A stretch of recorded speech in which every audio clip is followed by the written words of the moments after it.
ವೀಕ್ಷಕರೇ ನಮಸ್ಕಾರ. ಈ ದಿನದ ಪ್ರಮುಖ ಸುದ್ದಿಗಳ ನ್ಯೂಸ್ ಬುಲೆಟಿನ್ಗೆ ಸ್ವಾಗತ. ನಾನು Akshata Katagavali. Doctor B R Ambedkar, doctor Babu Jagjivan Ram Jayanti ಅದ್ದೂರಿ ಅರ್ಥಪೂರ್ಣ ಆಚರಣೆಗೆ ತೀರ್ಮಾನ. ಜಿಲ್ಲಾಧಿಕಾರಿ ಶಿಲ್ಪಾ ನಾಗ್. ಜಿಲ್ಲಾಡಳಿತದ ವತಿಯಿಂದ ಎಲ್ಲರ ಸಹಕಾರದೊಂದಿಗೆ ಏಪ್ರಿಲ್ 5ರಂದು ಮಾಜಿ ಉಪಪ್ರಧಾನಿ ಡಾಕ್ಟರ್ ಬಾಬು ಜಗಜೀವನ್ ರಾಮ್ ಹಾಗೂ ಏಪ್ರಿಲ್ 14ರಂದು ಸಂವಿಧಾನ ಶಿಲ್ಪಿ ಡಾಕ್ಟರ್ ಬಿಆರ್ ಅಂಬೇಡ್ಕರ್ ಅವರ ಜನ್ಮ ದಿನಾಚರಣೆಯನ್ನು ಅರ್ಥಪೂರ್ಣ ಹಾಗೂ ಅದ್ದೂರಿಯಾಗಿ ಹಮ್ಮಿಕೊಳ್ಳಲು ತೀರ್ಮಾನಿಸಲಾಯಿತು. ನಗರದ ಜಿಲ್ಲಾಧಿಕಾರಿ ಕಚೇರಿ ಸಭಾಂಗಣದಲ್ಲಿಂದು ಜಿಲ್ಲಾಧಿಕಾರಿ ಶಿಲ್ಪಾ ನಾಗ್ ಅವರ ಅಧ್ಯಕ್ಷತೆಯಲ್ಲಿ ಅಧಿಕಾರಿಗಳು ಹಾಗೂ ವಿವಿಧ ಸಂಘ ಸಂಸ್ಥೆಗಳ ಮುಖಂಡರು ಪ್ರತಿನಿಧಿಗಳ ಸಮ್ಮುಖದಲ್ಲಿ ನಡೆದ ಪೂರ್ವಭಾವಿ ಸಭೆಯಲ್ಲಿ ಬಾಬೂಜಿ ಹಾಗೂ ಡಾಕ್ಟರ್ ಬಿಆರ್ ಅಂಬೇಡ್ಕರ್ ಅವರ ಜನ್ಮದಿನ ಆಚರಣೆ ಕಾರ್ಯಕ್ರಮವನ್ನು ಅಚ್ಚುಕಟ್ಟಾಗಿ ಆಯೋಜಿಸಲು ನಿರ್ಧರಿಸಲಾಯಿತು.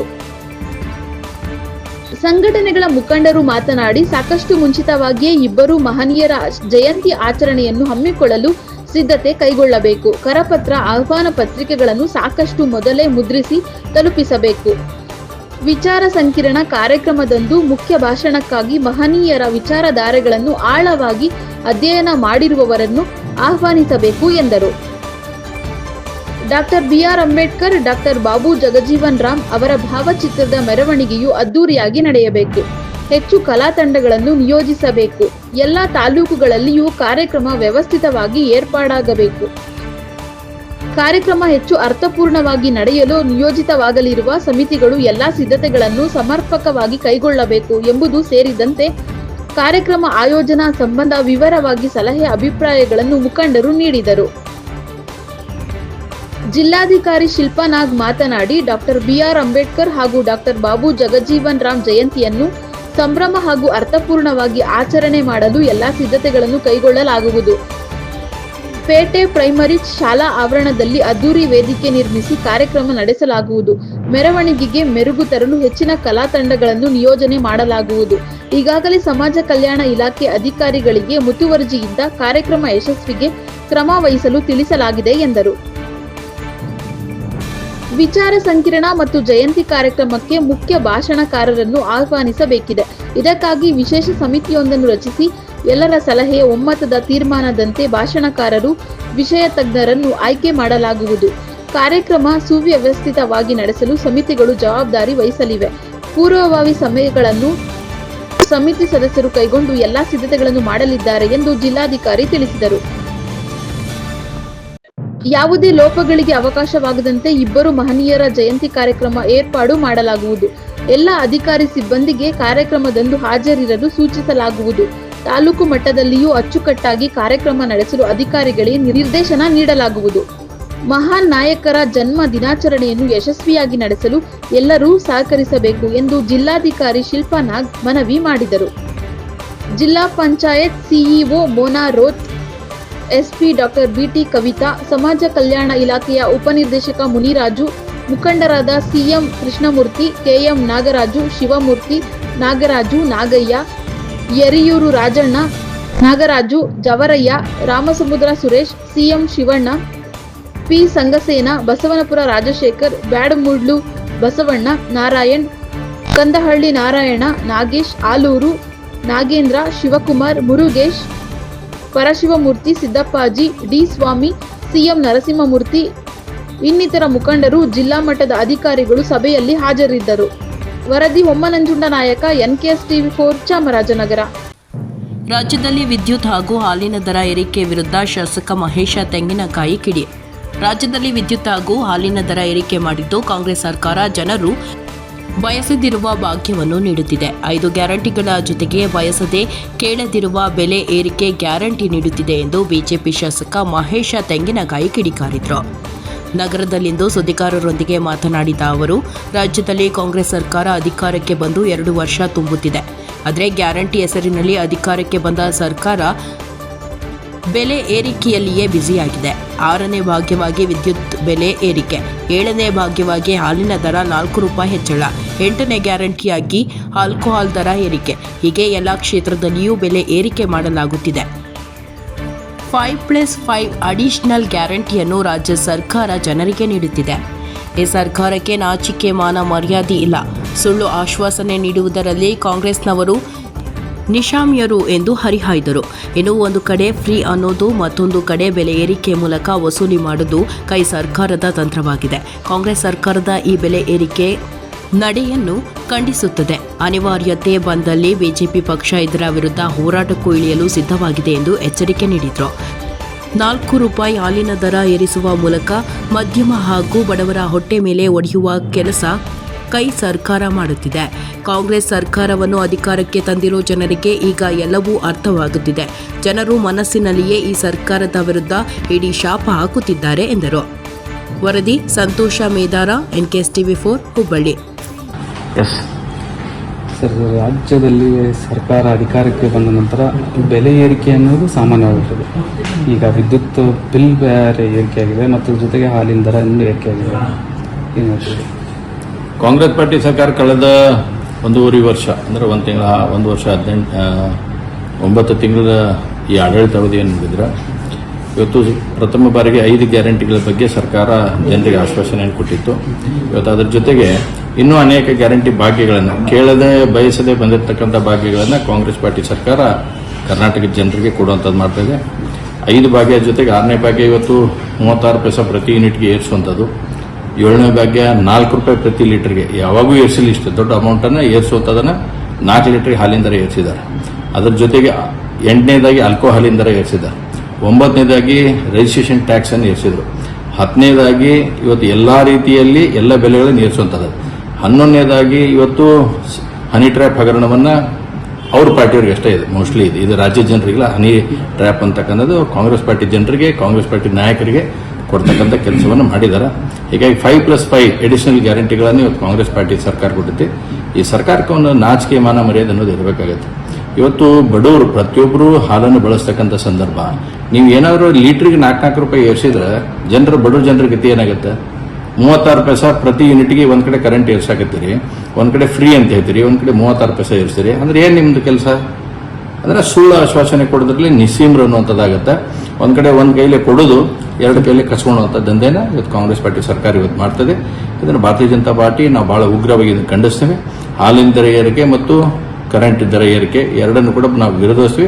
ಇದಕ್ಕೆ ಬಂತಂದ್ರೆ ಹೋರಾಟವನ್ನು ಕೂಡ ಭಾರತೀಯ ಜನತಾ ಪಾರ್ಟಿ ನಾವು ಕೈಗೆತ್ಕೊಂತೀವಿ. ಈ ಹಿಂದೆ ಬಿಜೆಪಿ ಆಡಳಿತಾವಧಿಯಲ್ಲಿ ಬೆಲೆ ಏರಿಕೆ ವಿರುದ್ಧ ಇದೇ ಕಾಂಗ್ರೆಸ್ ನಾಯಕರು ಬೀದಿಗೆ ಇಳಿದು ಪ್ರತಿಭಟನೆ ಮಾಡಿ ಸಿಲಿಂಡರ್ ಸಹಿತ ರಸ್ತೆ ತಂದಿದ್ರು. ನೋಡ್ರಿ, ಇವತ್ತು ಕಾಂಗ್ರೆಸ್ ಪಾರ್ಟಿಯವರು ಅದನ್ನು ಅರ್ಥ ಮಾಡ್ಕೋಬೇಕು. ನಾವು ಯಾವಾಗಲೂ ನಮ್ಮ ನಮಗೆ ಕಾಣ್ತಿರಂಗಿಲ್ಲ. ಆ ರೀತಿಯಲ್ಲಿ ಯಾವಾಗಲೂ ಬೆಲೆ ಸಣ್ಣ ಪುಟ್ಟ ಏರುವಂಥದ್ದು. ಆದ್ರೆ 4 ರೂಪಾಯಿನ ನೇರವಾಗಿ ಹಾಲಿನ ದರ ಏರಿಸೋ ಮುಖಾಂತರ ಏನ್ ಮಾಡ್ಕೊಂಡ್ರಿ ನೀವು ಇವತ್ತು? ಅಂದ್ರೆ ಬಡ ಜನರಿಗೆ, ಬಡ ಮಕ್ಕಳಿಗೆ ಹೊಟ್ಟೆ ಮೇಲೆ ಬರಿ ಹೇಳ್ತಕ್ಕಂಥ ಕೆಲಸವನ್ನ ಕಾಂಗ್ರೆಸ್ ಪಾರ್ಟಿ ಸರ್ಕಾರ ಇವತ್ತು KMF ದರವನ್ನು ಏರಿಸುವ ಮುಖಾಂತರ ಮಾಡ್ತಾ ಇದೆ. ಅದ್ರ ಜೊತೆಗೆ ನೀವು ಒಂದ್ ಕಡೆ ಕರೆಂಟ್ ಫ್ರೀ, 2 ಯೂನಿಟ್ ಫ್ರೀ ಅಂತೆಲ್ಲ ಹೇಳಿದ್ರಿ. ಈಗ 36 ಪೈಸೆ ಏರಿದ್ರೆ ಇನ್ನೇನು ಉಳಿದ್ ನಿಮ್ದೀಗ? ಪ್ರತಿ ಯೂನಿಟ್ಗೆ ಏರಿಸಿದ್ರ ಅಂತಂದ್ರೆ ಎಷ್ಟು ಏರ್ಸ್ಯಾರ ಅಥವಾ ಎಷ್ಟು ಫ್ರೀ ಕೊಡಕಂದ್ರೆ ಅಷ್ಟು ರಿಕವರಿ ಆಗುತ್ತೆ. ಈಗ ಅದು ಈಗ ಒಂದ್ ಕಡೆ ಏರ್ಸೋದು, ಒಂದ್ ಕಡೆ ಇರಿಸುವಂತ ಈ ಧೋರಣೆ ಯಾವುದನ್ನು ಕೂಡ ಇದನ್ನ ಒಪ್ಪುವಂಥದ್ದಿಲ್ಲ. ಜನರಿಗೆ ಇವತ್ತು ಮನವರಿಕೆ ಆಗ್ತಾ ಇದೆ. ಈ ಸರ್ಕಾರ ಯಾಕಾರ ನಾವು ತಂದ್ವಪ್ಪ, ಏನು ಪುಣ್ಯ ಕಟ್ಕೊಂಡು ತಂದಂತಕ್ಕಂಥ ಪ್ರತಿಯೊಬ್ಬ ಬಡವರಿಗೆ, ಬಗ್ಗರಿಗೆ ಇವತ್ತು ಇದ್ರ ಬಗ್ಗೆ ಮನವರಿಕೆ ಆಗ್ತಾ ಇದೆ. ಕಾಂಗ್ರೆಸ್ ಪಾರ್ಟಿ ಸರ್ಕಾರ ಇನ್ನಾದ್ರೂ ಅರ್ಥ ಮಾಡ್ಕೋಬೇಕು, ಆ 2 ಏರಿಸಿದ ದರವನ್ನು ಇಳಿಸಬೇಕನ್ನುವಂಥ ಆಗ್ರಹವನ್ನು ಮಾಡ್ತೇನೆ. ಸರ್, ಪ್ರಮುಖವಾಗಿ ತಮ್ಮ ಪಕ್ಷದ ಹಿಂದೂ ಫೈರ್ ಬ್ಯಾಂಡ್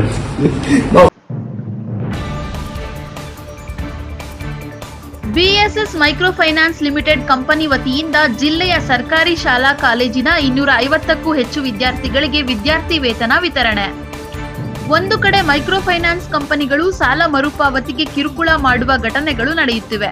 ಇದರ ನಡುವೆ BSS ಮೈಕ್ರೋ ಫೈನಾನ್ಸ್ ಲಿಮಿಟೆಡ್ ಸಾಮಾಜಿಕ ಜವಾಬ್ದಾರಿ ಹೊತ್ತು ಮಹಿಳೆಯರ ಸಬಲೀಕರಣಕ್ಕೆ ಆದ್ಯತೆ ನೀಡುತ್ತಿದೆ. ಇದಲ್ಲದೆ ಸರ್ಕಾರಿ ಶಾಲೆ ಮತ್ತು ಕಾಲೇಜುಗಳಲ್ಲಿ ವ್ಯಾಸಂಗ ಮಾಡುತ್ತಿರುವ 60% ಅಂಕ ಪಡೆದ ವಿದ್ಯಾರ್ಥಿಗಳಿಗೆ ವಿದ್ಯಾರ್ಥಿ ವೇತನ ವಿತರಣೆ ಮಾಡುತ್ತಿರುವುದು BSSಗೆ ಅಭಿನಂದನೆಗಳು ಎಂದು ಜಿಲ್ಲಾ ವರಿಷ್ಠಾಧಿಕಾರಿ ಕುಶಾಲ್ ಚೌಕ್ಸೆ ತಿಳಿಸಿದರು. ನಗರದ ಅಂಬೇಡ್ಕರ್ ಭವನದಲ್ಲಿ ಗುರುವಾರ BSS micro finance limited company ವತಿಯಿಂದ ಜಿಲ್ಲೆಯ ಸರ್ಕಾರಿ ಶಾಲಾ ಕಾಲೇಜಿನ 250ಕ್ಕೂ ಹೆಚ್ಚು ವಿದ್ಯಾರ್ಥಿಗಳಿಗೆ ವಿದ್ಯಾರ್ಥಿ ವೇತನ ಕಾರ್ಯಕ್ರಮದಲ್ಲಿ ವಿಶೇಷ ಆಹ್ವಾನಿತರಾಗಿ ಭಾಗವಹಿಸಿ ಮಾತನಾಡಿದರು. ವಿದ್ಯಾರ್ಥಿಗಳು ಯಾವುದೇ ಕಾರಣಕ್ಕೂ ಕುಗ್ಗಬಾರದು, ಗುರಿಯತ್ತ ಗಮನ ಹರಿಸಿ ಪ್ರಯತ್ನದ ಜೊತೆಗೆ ಶ್ರಮ ವಹಿಸಿ ವಿದ್ಯಾಭ್ಯಾಸದ ಕಡೆ ಗಮನ ಹರಿಸಬೇಕು.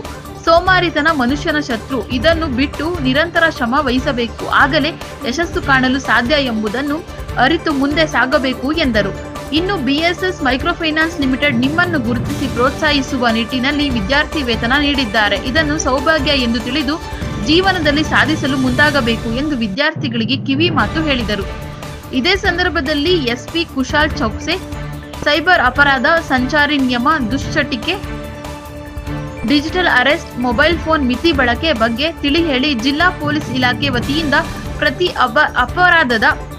ಅಪರಾಧದ ಕುರಿತು ಜನರಿಗೆ ಅರಿವು ಮೂಡಿಸಲಾಗುತ್ತಿದೆ ಎಂದರು. BSS ಮೈಕ್ರೋಫೈನಾನ್ಸ್ COOS ಪಂಚಾಕ್ಷರಿ ಮಾತನಾಡಿ, ಈ ಸಂಸ್ಥೆ ಕಳೆದ 27 ವರ್ಷಗಳಿಂದ ಕಾರ್ಯನಿರ್ವಹಿಸುತ್ತಾ ಬಂದಿದ್ದು ರಾಜ್ಯದಲ್ಲಿ 250 ಶಾಖೆಗಳು ಹೊಂದಿದೆ. ಇದರ ಮುಖ್ಯ ಉದ್ದೇಶ ಮಹಿಳೆಯರ ಸಬಲೀಕರಣ, ಅವರ ಆರ್ಥಿಕತೆ ಉತ್ತಮಪಡಿಸುವುದು. ಈ ನಿಟ್ಟಿನಲ್ಲಿ ಮಹಿಳೆಯರಿಗೆ ಸಾಲದ ಬಂಡವಾಳ ನೀಡಲಾಗುತ್ತಿದ್ದು ಇದರ ಉಪಯೋಗ ಪಡೆದು ಮಹಿಳೆಯರು ಉತ್ತಮ ಜೀವನ ನಡೆಸುತ್ತಿದ್ದಾರೆ. ಇನ್ನು ನಮ್ಮ ಸಂಸ್ಥೆ ಸಾಮಾಜಿಕ ಹೊಣೆಗಾರಿಕೆ ವಿಭಾಗ ಕಾರ್ಯಕ್ರಮದ ಮೂಲಕ ಗ್ರಾಮದ ಆರ್ಥಿಕತೆ, ಗ್ರಾಮೀಣ ಶಿಕ್ಷಣ, ಹೈನೋದ್ಯಮ ಹಾಗೂ ಆರೋಗ್ಯದ ಬಗ್ಗೆ ಹೆಚ್ಚಿನ ಗಮನ ಹರಿಸಲಾಗುತ್ತಿದೆ. ಇನ್ನು ಈ ಕಾರ್ಯಕ್ರಮದ ಮೂಲಕ ಕಳೆದ 8 ವರ್ಷಗಳಲ್ಲಿ 5,000 ಸರ್ಕಾರಿ ಶಾಲೆಗಳಿಗೆ ಮೂಲಭೂತ ಸೌಕರ್ಯಗಳನ್ನು ಒದಗಿಸಲಾಗಿದೆ. ಇನ್ನು ವಿದ್ಯಾರ್ಥಿಗಳ ವಿದ್ಯಾಭ್ಯಾಸ ಮೊಟಕಾಗಬಾರದು ಎಂದು 2023-24ನೇ ಸಾಲಿನಲ್ಲಿ ಸರ್ಕಾರಿ ಶಾಲಾ ಕಾಲೇಜಿನ SSLC ಹಾಗೂ PUC ಪರೀಕ್ಷೆಯಲ್ಲಿ 60% ಅಂಕ ಪಡೆದ ರಾಜ್ಯದ 16 ಜಿಲ್ಲೆಗಳಲ್ಲಿ ಜಿಲ್ಲೆಗೆ ತಲಾ 300 ವಿದ್ಯಾರ್ಥಿಗಳಂತೆ 5,000 ವಿದ್ಯಾರ್ಥಿಗಳಿಗೆ ವಿದ್ಯಾರ್ಥಿ ವೇತನ ನೀಡಲಾಗುತ್ತಿದೆ ಎಂದು ಮಾಹಿತಿ ನೀಡಿದರು. ಚಿಕ್ಕಬಳ್ಳಾಪುರ BEO ಮುನಿವೆಂಕಟ ರಾಮಚಾರಿ ಮಾತನಾಡಿ, ಜೀವನವನ್ನು ರೂಪಿಸುವಂತಹ ಏಕೈಕ ಮಾರ್ಗ ವಿದ್ಯೆ. ವಿದ್ಯೆಯಿಂದಲೇ ದೊಡ್ಡ ಹುದ್ದೆಗಳನ್ನು ಅಲಂಕರಿಸಲು ಸಾಧ್ಯ. ವಿದ್ಯಾರ್ಥಿಗಳು ವಿದ್ಯಾಭ್ಯಾಸದ ಕಡೆ ಹೆಚ್ಚಿನ ಗಮನ ಹರಿಸಬೇಕು. ಉಪಯುಕ್ತ ಮಾಹಿತಿ ಪಡೆಯಲು ಮೊಬೈಲ್ ಬಳಕೆ ಸೀಮಿತಗೊಳಿಸಬೇಕು. ಸಮಾಜಕ್ಕೆ ಕೊಡುಗೆ ನೀಡುವ ದೃಢ ಸಂಕಲ್ಪದೊಂದಿಗೆ ಮುನ್ನಡೆಯಬೇಕೆಂದ ಅವರು BSS ಮೈಕ್ರೋಫೈನಾನ್ಸ್ ಕಂಪನಿ CSR ಕಾರ್ಯಕ್ರಮದಡಿ ಸಾಮಾಜಿಕ ಕಳಕಳಿ ಹೊತ್ತು ಮಹಿಳೆಯರ ಸಬಲೀಕರಣಕ್ಕೆ ಆದ್ಯತೆ ನೀಡುವುದಲ್ಲದೆ ಸರ್ಕಾರಿ ಶಾಲಾ ಕಾಲೇಜಿನ ವಿದ್ಯಾರ್ಥಿಗಳಿಗೆ ವಿದ್ಯಾರ್ಥಿ ವೇತನ ವಿತರಣೆ ಮಾಡುತ್ತಿರುವುದು ಶ್ಲಾಘನೀಯ. ಶಿಕ್ಷಣ ಇಲಾಖೆ ವತಿಯಿಂದ ಅಭಿನಂದನೆಗಳು ತಿಳಿಸುತ್ತೇನೆ ಎಂದರು. ಕಂಪನಿಯ CEO S ಕುಮಾರ್ ಮಾತನಾಡಿ, BSS ಮೈಕ್ರೋಫೈನಾನ್ಸ್ ಲಿಮಿಟೆಡ್ ಕಂಪನಿ ವತಿಯಿಂದ ನಡೆಸಲಾಗುತ್ತಿರುವ ಕಾರ್ಯಕ್ರಮಗಳ ಬಗ್ಗೆ ಮಾಹಿತಿ ನೀಡಿದ್ದಲ್ಲದೆ ವಿದ್ಯಾರ್ಥಿಗಳಿಗೆ ಸ್ಫೂರ್ತಿದಾಯಕ ಭಾಷಣ ನೀಡಿ ವಿಶೇಷವಾಗಿ ಮೊಬೈಲ್ ಜಗತ್ತಿನಿಂದ ಹೊರಬಂದು ನಿರಂತರ ಶ್ರಮ ವಹಿಸಿ ಜೀವನದಲ್ಲಿ ಅಂದುಕೊಂಡುವುದನ್ನು ಸಾಧಿಸಿ ಭವಿಷ್ಯ ರೂಪಿಸಿಕೊಳ್ಳಬೇಕೆಂದು ಕಿವಿ ಮಾತು ಹೇಳಿದರು. ಕಾರ್ಯಕ್ರಮದಲ್ಲಿ ಲೀಡ್ ಜಿಲ್ಲಾ ವ್ಯವಸ್ಥಾಪಕ V Nagaraj, BSS microfinance limited ಸಹಾಯಕ ವ್ಯವಸ್ಥಾಪಕ ಪ್ರಶಾಂತ್ ಕುಮಾರ್, ರಿಟೆಕ್ ವ್ಯವಸ್ಥಾಪಕ Prashant Kumar, zonal manager BN Ranganath, ಸಹಾಯಕ zonal manager Abhi, state trainer Karunakumar ಇತರರು ಉಪಸ್ಥಿತರಿದ್ದರು. ನೋಡಿ, ತಮ್ಮೆಲ್ಲರದು ಆಯ್ಕೆ ಮಾಡಿದ್ದಾರೆ. ಅವರು ತುಂಬಾ ಚೆನ್ನಾಗಿ ಒಂದು ಕೆಲಸ ಮಾಡಿದ್ದಾರೆ. ಎಲ್ಲರಿಗೆ ಗವರ್ಮೆಂಟ್ ಸ್ಕೂಲ್ಸ್ ಇಂದ ಆಯ್ಕೆ ಮಾಡಿದ್ದಾರೆ. ಅದು ಇಂಪಾರ್ಟೆಂಟ್ ಯಾಕೆ ಇದೆ, ತಮ್ಮ ಕ್ವಾಲಿಟಿ ಗೊತ್ತಾ ಏನಿದೆ. ಒಂದು ತಾವು ಎಲ್ಲರೂ ಹಾರ್ಡ್ ವರ್ಕ್ ಮಾಡೋಕ್ಕೆ ರೆಡಿ ಇದ್ದೀರಾ. ನಾನು ಒಂದು ಅಬ್ಸರ್ವ್ ಮಾಡಿದ್ದೀನಿ ಎಲ್ಲ ಕಡೆ, government school students they are always ready to do the hard work. ಸಕ್ಸಸ್ಗೋಸ್ಕರ ಅವರು ಡೆಫಿನೆಟ್ಲಿ ಹಾರ್ಡ್ ವರ್ಕ್ ಮಾಡ್ತಾರೆ. ಸೊ ಇದು ತಮ್ಮೆಲ್ಲರದು ಆಯ್ಕೆ ಆಗಿದೆ ಇವತ್ತು ಈ ಸ್ಕಾಲರ್ಶಿಪ್ಗೋಸ್ಕರ. ಅದನ್ನು ಒಂದು ಅಪಾರ್ಚುನಿಟಿ ಥರ ತಗೊಳ್ಳಿ. ನಿಮ್ಮ ಮೋಟಿವೇಶನ್ಗೋಸ್ಕರ, ನಿಮ್ಮ ಇನ್ಸ್ಪಿರೇಷನ್ಗೋಸ್ಕರ ಇದೆ ಇದು ಈ ಸ್ಕಾಲರ್ಶಿಪ್. ಅದೇ ಥರ ಕಂಟಿನ್ಯೂ ಮಾಡಬೇಕು ಹಾರ್ಡ್ ವರ್ಕ್. ಇದು ತುಂಬ ಇಂಪಾರ್ಟೆಂಟ್ ಟೈಮ್ ಇದೆ ನಿಮ್ಮ ಎಲ್ಲರದು ಲೈಫ್ದು. ಕಾಲೇಜ್ ಆಗುತ್ತೆ, ಕಾಲೇಜ್ ಆದಮೇಲೆ ಕೆರಿಯರ್ ಮೇಲೆ ಫೋಕಸ್ ಮಾಡ್ತಾರೆ. ಸೊ ಈ ಟೈಮಲ್ಲಿ ನೀವು ಏನು ಪರಿಶ್ರಮ ಮಾಡ್ತಾರೆ ಡೆಫಿನೆಟ್ಲಿ ನಿಮಗೆ ಅದು ಫ್ರೂಟ್ ಸಿಗುತ್ತೆ, ಡೆಫಿನೆಟ್ಲಿ ಸಕ್ಸಸ್ ಸಿಗುತ್ತೆ. ಆಮೇಲೆ ಸಿನ್ಸ್ ನನಗೆ 2-3 ಡೇಸ್ ಹಿಂದೆ BSS ಸಂಸ್ಥೆಗಳು ಅವರು ಆಫೀಸರ್ಸ್ ಬಂದು ಇನ್ವೈಟ್ ಮಾಡಿದ್ದಾರೆ. ತುಂಬ ಸಂತೋಷ ಆಯಿತು ನನಗೆ. ತುಂಬ ಸಂತೋಷದ ವಿಷಯ ಇದೆ ಕಿ ಈ ಥರ ಒಂದು micro finance company, BSS micro finance limited company ಈ ಥರ ಗೌರ್ಮೆಂಟ್ ಸ್ಕೂಲ್ ಅಲ್ಲಿ ಓದ್ತಾ ಇದ್ದಾರೆ ಸ್ಟೂಡೆಂಟ್ಸ್ಗೆ ಆಯ್ಕೆ ಮಾಡಿ ಅವ್ರಿಗೆ ಈ ಥರ ಒಂದು ಸ್ಕಾಲರ್ಶಿಪ್ ಕೊಡ್ತಾ ಇದ್ದಾರೆ. ಸೊ ಫಸ್ಟ್ ನಾನು ನನ್ನ ಸೈಡಿಂದ BSS ಮೈಕ್ರೋ ಫೈನಾನ್ಸ್ ಲಿಮಿಟೆಡ್ ಕಂಪನಿಗೆ ಹಾರ್ದಿಕ್ ಅಭಿನಂದನೆಗಳು ತಿಳಿಸ್ತೀನಿ. ಕಾರ್ಪೊರೇಟ್ ಸೋಷಲ್ ರೆಸ್ಪಾನ್ಸಿಬಿಲಿಟಿ CSR ಮುಖಾಂತರ ಅವರು 265 ಸ್ಟೂಡೆಂಟ್ಸ್ಗೆ ಇವತ್ತು ಸ್ಕಾಲರ್ಶಿಪ್ ಕೊಟ್ಟಿದ್ದಾರೆ. ಎಲ್ಲ ಗೌರ್ಮೆಂಟ್ ಸ್ಕೂಲ್ದು ಸ್ಟೂಡೆಂಟ್ಸ್ಗೆ ಚೂಸ್ ಮಾಡಿದ್ದಾರೆ. ಸೊ ತುಂಬ ಸಂತೋಷದ ವಿಷಯ ಇದೆ ಈ ಥರ ಒಂದು ಚೆನ್ನಾಗಿ ಕೆಲಸ ಮಾಡ್ತಾ ಇದ್ದಾರೆ ಮತ್ತು ಒಂದು ಸ್ಟೂಡೆಂಟ್ಸ್ಗೆ ಕೂಡ ಒಳ್ಳೆಯದು ಒಂದು ಇನ್ಸ್ಪಿರೇಷನ್ ಮತ್ತು ಮೋಟಿವೇಶನ್ ಆಗುತ್ತೆ ಮತ್ತು ಕಂಪ್ನಿಗೆ ಕೂಡ ನಾನು ನಮ್ಮ ಸೈಡಿಂದ ಅಭಿನಂದನೆಗಳು ತಿಳಿಸ್ತೀನಿ. ಯಾಕೆ ಈ ಥರ ಒಂದು ರೀಸೆಂಟಾಗಿ ನಾವು ನೋಡ್ತಾ ಇದ್ದೀವಿ ಸುಮಾರು ಮೈಕ್ರೋ ಫೈನಾನ್ಸ್ ಕಂಪ್ನಿಯಿಂದ ಕರಿಕ್ಯುಲಮ್ ಮಾಡಿಕೊಂಡು ಆಮೇಲೆ ಜನ ಸುಸೈಡ್ ವಗೇರ ಮಾಡಿದ್ದಾರೆ ಅಥವಾ ಕೇಸಸ್ ವಗೇರ ಆಗಿದೆ. ಗೌರ್ಮೆಂಟಿಂದ ಕೂಡ ಈಗ ಹೊಸ ರೂಲ್ಸ್ ಬಂದಿದೆ. ಬಟ್ ಈ ಕಂಪ್ನಿ ಒಂದು ಚೆನ್ನಾಗಿ ಈ ಥರ ಕೆಲಸ ಮಾಡ್ತಾ ಇದ್ದಾರೆ. ಪಬ್ಲಿಕ್ಗೋಸ್ಕರ ಸೋಷಲ್ ರೆಸ್ಪಾನ್ಸಿಬಿಲಿಟಿ ತಗೊಂಡು ಸೊಸೈಟಿಗೋಸ್ಕರ ಈ ಥರ ಕೆಲಸ ಮಾಡ್ತಾ ಇದ್ದಾರೆ. ಸೊ ಡೆಫಿನೆಟ್ಲಿ ಒಂದು ಸಂತೋಷದ ವಿಷಯ ಇದೆ. ಮೈಕ್ರೋ ಫೈನಾನ್ಸ್ ಸಂಬಂಧಪಟ್ಟಂತೆ ಕೆಲವು ಸಣ್ಣ ಪುಟ್ಟ ಸಮಸ್ಯೆಗಳಿದೆ. ಇಲ್ಲಿ ಯಾವುದೇ ಏನೇ ಕೆಲಸ ಮಾಡಿ 1-2% ಸಮಸ್ಯೆಗಳು ಆಗ್ತಾ ಇರುತ್ತೆ. ಸೊ ಅದೆಲ್ಲದರ ನಡುವೆ ಕೂಡ ನಾವು ಕಳೆದ 28 ವರ್ಷಗಳಿಂದ ಯಶಸ್ವಿಯಾಗಿ ಕಾರ್ಯಕ್ರಮಗಳನ್ನ ನಡೆಸ್ಕೊಂಡು ಬರ್ತಾ ಇದ್ದೀವಿ. ಸೊ ಕರ್ನಾಟಕ ರಾಜ್ಯದ 250 ಶಾಖೆಗಳು 8 ಲಕ್ಷ ಕುಟುಂಬಗಳಿಗೆ ಸೌಲಭ್ಯ ಒದಗಿಸಿದ್ದೀವಿ ನಾವು ಸಾಲ ಬಂಡವಾಳವನ್ನು. ಜೊತೆ ನಡುವೆ CSR ಪ್ರೋಗ್ರಾಮನ್ನು ನಡೆಸೋದ್ರ ಮೂಲಕ ನಾವು ಗ್ರಾಮೀಣ ಶಿಕ್ಷಣ, ಗ್ರಾಮೀಣ ಆರೋಗ್ಯ ಮತ್ತು ಗ್ರಾಮೀಣ ಹೈನೋದ್ಯಮ ಕಾರ್ಯಕ್ರಮಕ್ಕೆ ಹೆಚ್ಚು ಒತ್ತು ಕೊಡ್ತಾ ಇದ್ದು ಮಹಿಳೆಯರ ಸಬಲೀಕರಣ ಮುಖ್ಯವಾದ ಗುರಿಯಾಗಿದೆ.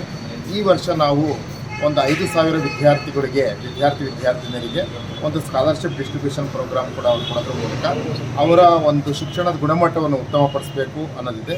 ಅದರಲ್ಲೂ ಮುಖ್ಯವಾಗಿ ಸರ್ಕಾರಿ ಶಾಲೆಯಲ್ಲಿ ಓದಿರ್ತಕ್ಕಂಥ ಮಕ್ಕಳಿಗೆ ಕನಿಷ್ಠ 60% ಇರ್ತಕ್ಕಂಥ ಮಕ್ಕಳನ್ನು ನಾವು ಈ ಕಾರ್ಯಕ್ರಮಕ್ಕೆ ಆಯ್ಕೆ ಮಾಡ್ಕೊಂಡಿದ್ದೀವಿ. ಮುಂದಿನ ದಿನಗಳಲ್ಲಿ ನಾವು ಈ ವಿದ್ಯಾರ್ಥಿ ವೇತನವನ್ನು ಇನ್ನೂ 10,000 ವಿದ್ಯಾರ್ಥಿಗಳಿಗೆ ನಾವು ವಿಸ್ತರಣೆ ಮಾಡಬೇಕು ಅನ್ನೋ ಗುರಿ ಕೂಡ ಹೊಂದಿದ್ದೀವಿ. PSS ಮೈಕ್ರೋ ಫೈನಾನ್ಸ್ನ ಮುಖ್ಯವಾದ ಉದ್ದೇಶ ಬಡ ಮಹಿಳೆಯರಿಗೆ ಒಂದು ಸಾಲದ ಬಂಡವಾಳವನ್ನು ಕೊಡೋದ್ರ ಮೂಲಕ ಅವರನ್ನು ಆರ್ಥಿಕವಾಗಿ ಸ್ವಾವಲಂಬಿಗಳನ್ನಾಗಿಸೋದು ಮುಖ್ಯವಾದ ಉದ್ದೇಶ.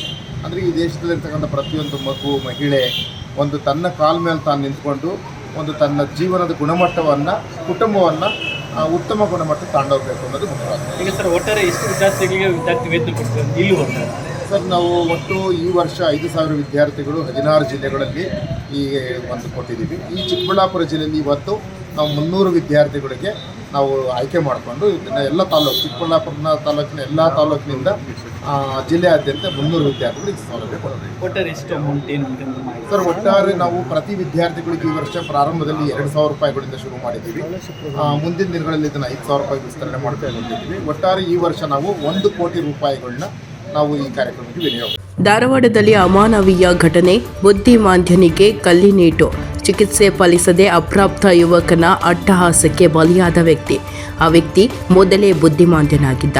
ಹಾಗೆ ಅಲ್ಲಿಂದ ಅಲ್ಲಿಗೆ ಅಲೆದಾಡುತ್ತಾ ಬೇಡಿ ತಿನ್ನುತ್ತಾ ರಸ್ತೆ ಬದಿ ಜೀವ ಸಾಗಿಸುತ್ತಿದ್ದ.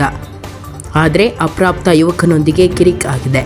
ಆ ಯುವಕ ಬುದ್ಧಿಮಾಂದ್ಯ ಯುವಕನ ಮೇಲೆ ಹಲ್ಲೆ ಮಾಡಿದ್ದಾನೆ. ಯುವಕನ ಅಟ್ಟಹಾಸಕ್ಕೆ ಗಂಭೀರವಾಗಿ ಗಾಯಗೊಂಡ ಬುದ್ಧಿಮಾಂದ್ಯ ಜೀವಿ ಈಗ ಚಿಕಿತ್ಸೆ ಫಲಿಸದೆ ಜೀವ ಹಾರಿ ಹೋಗಿದೆ. ಅಷ್ಟಕ್ಕೂ ಈ ಅಮಾನವೀಯ ಘಟನೆ ನಡೆದಿದ್ದಾದರೂ ಎಲ್ಲಿ ಅಂತೀರಾ? ಇಲ್ಲಿದೆ ನೋಡಿ ಅದರ ಕಂಪ್ಲೀಟ್ ವಿವರ. ಬುದ್ಧಿಮಾಂದ್ಯ ವ್ಯಕ್ತಿ ಹಾಗೂ ಅಪ್ರಾಪ್ತ ಯುವಕನ ನಡುವೆ ಕಿರಿಕ್. ಕಲ್ಲಿನಿಂದ ಹಲ್ಲೆ, ಗಂಭೀರ ಗಾಯ. ಸ್ಥಳೀಯರಿಂದ ಬುದ್ಧಿಮಾಂದ್ಯ ಜೀವ ಉಳಿಸಲು ಯತ್ನ. ಚಿಕಿತ್ಸೆ ಫಲಿಸದೆ ಧಾರವಾಡ ಜಿಲ್ಲಾ ಆಸ್ಪತ್ರೆಯಲ್ಲಿ ಸಾವು.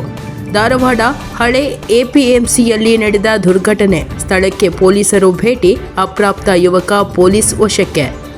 16 ವರ್ಷದ ಅಪ್ರಾಪ್ತ ಯುವಕನೊಂದಿಗೆ ಕಿರಿಕ್ ಮಾಡಿಕೊಂಡು ಚಿರ ನಿದ್ರೆಗೆ ಜಾರಿದ ಬುದ್ಧಿಮಾಂದ್ಯ ಜೀವಿ. ಮಗದೊಂದು ಕಡೆ ಘಟನಾ ಸ್ಥಳಕ್ಕೆ ಇನ್ಸ್ಪೆಕ್ಟರ್ನಿಂದ ಹಿಡಿದು ಕಮಿಷನರ್ ಮಟ್ಟದ ಅಧಿಕಾರಿಗಳ ಭೇಟಿ, ಪರಿಶೀಲನೆ. ಬುದ್ಧಿಮಾಂದ್ಯ ಜೀವ ಉಳಿಸಲು ಪ್ರಯತ್ನಿಸಿದ ಯುವಕರ ಮುಖದಲ್ಲಿ ನಿರಾವ ಮೌನ.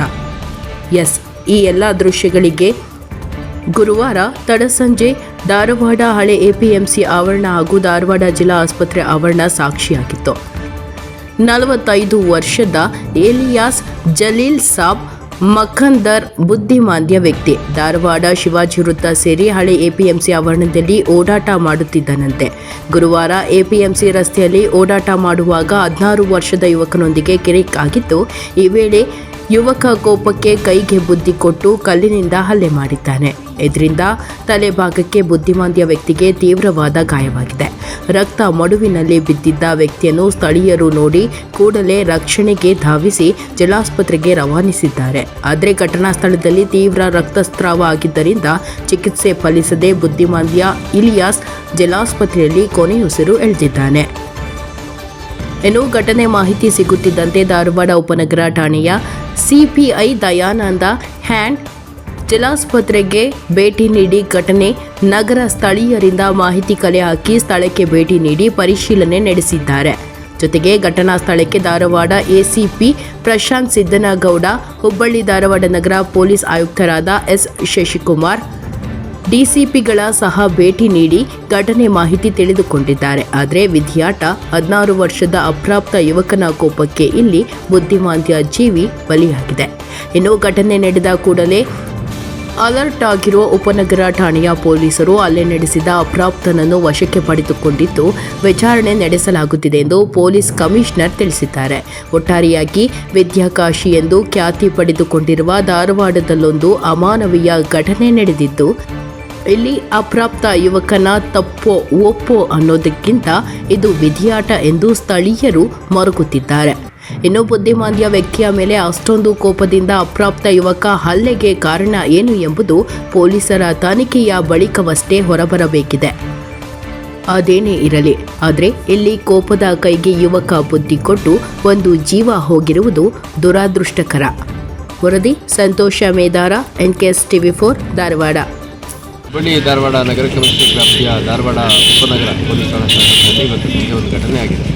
ಆ ಘಟನೆಯಲ್ಲಿ ಚಾವಸ್ ಗಲ್ಲಿ ಏರಿಯಾದಲ್ಲಿ ಒಬ್ಬ 45-46 ವರ್ಷ ವಯಸ್ಸಿನ ಒಬ್ಬ ವ್ಯಕ್ತಿ ಹೆಸರು ಇಲಿಯಾಸ್ ಅಂತ, ಆತ ಇಲ್ಲಿ ರಸ್ತೆಯಲ್ಲಿ ಹೋದಂಥ ಸಂದರ್ಭದಲ್ಲಿ 16 ವರ್ಷದ ಒಬ್ಬ ಹುಡುಗನ ಜೊತೆ ಚಿಕ್ಕ ಮಾತಿನ ಚಕಮಕಿಯಾಗಿದೆ. ಅದಾದ ನಂತರ ಆ ಹುಡುಗ 16 ವರ್ಷದ ಹುಡುಗ ಒಂದು ಫೇವರ್ಸ್ ಕಲ್ಲು ತಗೊಂಡ್ಬಿಟ್ಟು ಈ ವ್ಯಕ್ತಿ ಮೇಲೆ ಹಲ್ಲೆ ಮಾಡಿದ್ದಾನೆ. ಹಲ್ಲೆ ಮಾಡಿದ ತಕ್ಷಣ ತಲೆ ಪೆಟ್ಟಿದ್ದು ಅವನು ಮೃತ ಹೊಂದಿದ್ದಾನೆ. ಸೊ ಹಾಗಾಗಿ ಮೃತ ಹೊಂದಿರುವಂಥ ಇಲಿಯಾಸನ್ನು ನಾವು ಹಾಸ್ಪಿಟ್ಲಲ್ಲಿ ಇದಾನೀಗ ಮಾರ್ಚಲ್ಲಿ ಶಿಫ್ಟ್ ಮಾಡ್ತಾಯಿದ್ದಾರೆ. ಅದೇ ರೀತಿ ಹಲ್ಲೆ ಮಾಡಿದಂಥ ಬಾಲಕ ಅಂತ ಅವ್ರನ್ನ ವಶಕ್ಕೆ ತೊಗೊಂಡಿದ್ದೀವಿ, ವಿಚಾರಣೆಗೊಳಪಡಿಸ್ತೀವಿ. ಅದೇ ರೀತಿ CCTV ಫುಟೇಜು ಮತ್ತು ಐ ವಿಟ್ನೆಸಸ್ ಎಲ್ಲ ಇದೆ, ಅವ್ರ ಕಡೆಯಿಂದ ಮಾಹಿತಿ ಪಡ್ಕೊಂಡು ಅಗತ್ಯ ಕಾನೂನು ಕ್ರಮ ಕೈಗೊಳ್ಳಲಾಗಿದೆ. ಪುಣಜನೂರು ಗ್ರಾಮ ಪಂಚಾಯಿತಿ ಅಧ್ಯಕ್ಷರಾಗಿ ಕಾಂಗ್ರೆಸ್ ಬೆಂಬಲಿತ ಶಿವಿಬಾಯಿ ಅವಿರೋಧ ಆಯ್ಕೆ. ಎಲ್ಲಾ ಸದಸ್ಯರ ವಿಶ್ವಾಸದೊಂದಿಗೆ ಗ್ರಾಮಗಳ ಅಭಿವೃದ್ಧಿಗೆ ಒತ್ತು. ಚಾಮರಾಜನಗರ ಜಿಲ್ಲೆಯ ತಾಲೂಕಿನ ಪುಣಜನೂರು ಗ್ರಾಮ ಪಂಚಾಯಿತಿ ಅಧ್ಯಕ್ಷರಾಗಿ ಕಾಂಗ್ರೆಸ್ ಬೆಂಬಲಿತ ಶಿವಿಬಾಯಿ ಗಣೇಶ್ ನಾಯಕ್ ಅವಿರೋಧವಾಗಿ ಆಯ್ಕೆಯಾದರು. ಗ್ರಾಮ ಪಂಚಾಯಿತಿ ಅಧ್ಯಕ್ಷರಾಗಿದ್ದ ಶಿವಿಬಾಯಿ ಅವರನ್ನು ಅವಿಶ್ವಾಸ ಗೊತ್ತುವಳಿ ಮಂಡಿಸಿ ಕಳೆದ ಕೆಲವು ದಿನಗಳ ಹಿಂದೆ ಪದಚ್ಯುತಿಗೊಳಿಸಲಾಗಿತ್ತು. ಇವರಿಂದ ತೆರವಾಗಿದ್ದ ಅಧ್ಯಕ್ಷ ಸ್ಥಾನಕ್ಕೆ ಇಂದು ಗ್ರಾಮ ಪಂಚಾಯಿತಿ ಕಚೇರಿ ಸಭಾಂಗಣದಲ್ಲಿ ಚುನಾವಣೆ ನಡೆಯಿತು. 19 ಸದಸ್ಯರ ಬಲ ಹೊಂದಿರುವ ಗ್ರಾಮ ಪಂಚಾಯಿತಿಯಲ್ಲಿ ಕಾಂಗ್ರೆಸ್ ಬೆಂಬಲಿತರು ಹೆಚ್ಚು ಮಂದಿ ಆಯ್ಕೆಯಾಗಿದ್ದು, ಪರಿಶಿಷ್ಟ ಜಾತಿಗೆ ನಿಗದಿಯಾಗಿದ್ದ ಅಧ್ಯಕ್ಷ ಸ್ಥಾನಕ್ಕೆ ಮತ್ತೆ ಶಿವಿಬಾಯಿ ಒಬ್ಬರೇ ನಾಮಪತ್ರ ಸಲ್ಲಿಸಿದರು. ಹೀಗಾಗಿ ಚುನಾವಣಾ ಅಧಿಕಾರಿಯಾಗಿದ್ದ ಕೃಷಿ ಇಲಾಖೆಯ ಅಧಿಕಾರಿ ಜಯಶಂಕರ್ ಅವರು ಅಧಿಕೃತವಾಗಿ ಅಧ್ಯಕ್ಷರಾಗಿ ಶಿವಿಬಾಯಿ ಆಯ್ಕೆಯಾಗಿದ್ದಾರೆ ಎಂದು ಘೋಷಣೆ ಮಾಡಿದರು. ಸಹಾಯಕ ಚುನಾವಣಾ ಅಧಿಕಾರಿಯಾಗಿ PDO MN ಸತೀಶ್ ಕುಮಾರ್, ಕಾರ್ಯದರ್ಶಿಗಳಾದ L ನಾಗನಾಯಕ, ಗೋವಿಂದರಾಜು ಇದ್ದರು. ಗ್ರಾಮಗಳ ಅಭಿವೃದ್ಧಿಗೆ ಹೆಚ್ಚಿನ ಒತ್ತು. ನೂತನ ಗ್ರಾಮ ಪಂಚಾಯಿತಿ ಅಧ್ಯಕ್ಷರಾದ ಶಿವಿಬಾಯಿ ಗಣೇಶ್ ನಾಯಕ್ ಮಾತನಾಡಿ, ಗ್ರಾಮ ಪಂಚಾಯಿತಿಗೆ ಮತ್ತೆ ನನ್ನನ್ನೇ ಅಧ್ಯಕ್ಷಳನ್ನಾಗಿ ಅವಿರೋಧ ಆಯ್ಕೆ ಮಾಡಿದ ಎಲ್ಲ ಸದಸ್ಯರು ಹಾಗೂ ನನ್ನ ಆಯ್ಕೆಗೆ ಸಹಕಾರ ನೀಡಿದ ನಮ್ಮ ಪಕ್ಷದ ಶಾಸಕರು ಹಾಗೂ ಮುಖಂಡರು ಮತ್ತು ಯಜಮಾನರಿಗೆ ಆಭಾರಿಯಾಗಿದ್ದೇನೆ. ಮುಂದಿನ ದಿನಗಳಲ್ಲಿ ಎಲ್ಲ ಸದಸ್ಯರನ್ನು ವಿಶ್ವಾಸಕ್ಕೆ ತೆಗೆದುಕೊಂಡು ಗ್ರಾಮ ಪಂಚಾಯಿತಿ ವ್ಯಾಪ್ತಿಯ ಗ್ರಾಮಗಳಿಗೆ ಮೂಲಭೂತ ಸೌಲಭ್ಯಗಳನ್ನು ಕಲ್ಪಿಸಲು ಬದ್ಧಗಳಾಗಿದ್ದು, ಅನುದಾನವನ್ನು ಕ್ರೋಢೀಕರಿಸಿಕೊಂಡು ಎಲ್ಲಾ ಸದಸ್ಯರ ವಿಶ್ವಾಸದಲ್ಲಿ ಕಾರ್ಯಕ್ರಮಗಳನ್ನು ರೂಪಿಸಿ ಮಾದರಿ ಗ್ರಾಮ ಪಂಚಾಯಿತಿ ಮಾಡುವುದಾಗಿ ತಿಳಿಸಿದರು. ಸಭೆಯಲ್ಲಿ ಗ್ರಾಮ ಪಂಚಾಯಿತಿ ಉಪಾಧ್ಯಕ್ಷ ರಾಚಯ್ಯ, ಸದಸ್ಯರಾದ P ನಾಗನಾಯಕ್, S Chandrashekhar, Kumar, M Mahesh, Basamma, ಕುಮಾರಿ ಬಾಯಿ, R ಮಣಿನಾಯಕ್, ಮಮತಾ, ಲಲಿತಾಬಾಯಿ, ಮಹೇಶ್ ನಾಯಕ್, ಭಾಗ್ಯಬಾಯಿ, ರಂಗಸ್ವಾಮಿ, ಗೀತಾ ಸಿದ್ದರಾಜು, ನಂಜುಂಡ, ಗಂಗಾಶಂಕರ್, ಸುಶೀಲಾ ಇತರರು ಹಾಜರಿದ್ದರು. ಈ ಸಂದರ್ಭದಲ್ಲಿ ನೂತನ ಅಧ್ಯಕ್ಷರನ್ನು ಪುಣಜನೂರು ಗ್ರಾಮ ಪಂಚಾಯಿತಿ ವ್ಯಾಪ್ತಿಯ ಮುಖಂಡರು ಹಾರ ಶಾಲು ಹಾಕಿ ಸಿಹಿ ನೀಡಿ ಅಭಿನಂದಿಸಿದರು. ಗ್ರಾಮ ಪಂಚಾಯಿತಿ ಮಾಜಿ ಅಧ್ಯಕ್ಷ ಶಾಮೀರ್ ಪಾಷಾ, ಸಮೀರಾ ಬಾನು, ಶಿವಾಜಿ ನಾಯಕ, ಮೂಡಹಳ್ಳಿ ಶಂಕರ್ ಇತರರು ಹಾಜರಿದ್ದರು. ವರದಿ ಹೊಮ್ಮನಂಜುಂಡ ನಾಯಕ, NKS TV4 ಚಾಮರಾಜನಗರ.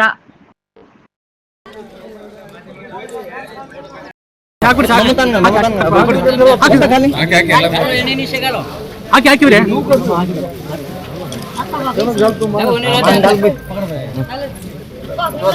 चेंज करा ला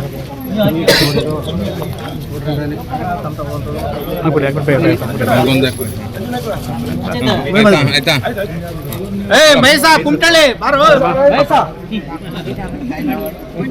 ಮೇಡಮ್, ಈಗ 2ನೇ ಬಾರಿಗೆ ನೀವು ಅಧ್ಯಕ್ಷ ಆಗಿದ್ದೀರಿ, ಮತ್ತೆ ಇದನ್ನು ಅಭಿವೃದ್ಧಿಗೆ ಯಾವ ರೀತಿ ಒತ್ತು ಕೊಡ್ತೀರಾ?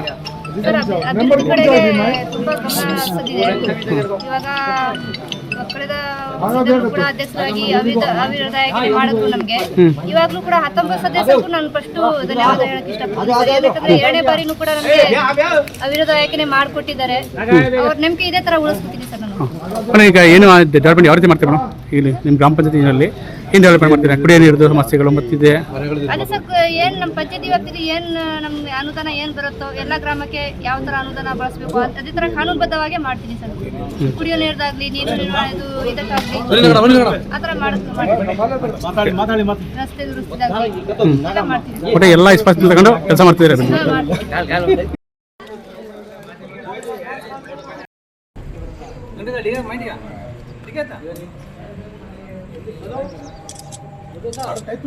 ಬೇಡ ಬೇಡ ಮಕ್ಕಳಲ್ಲ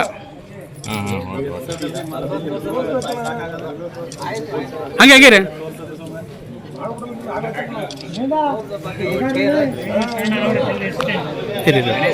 ಇರಿ ಸರ್,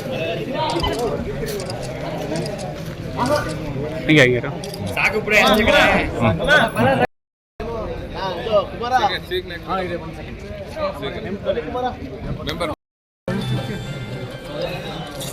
ಗುರೇ ಸೈಡಿಂದ ಸ್ವಲ್ಪ ಸೈಡ್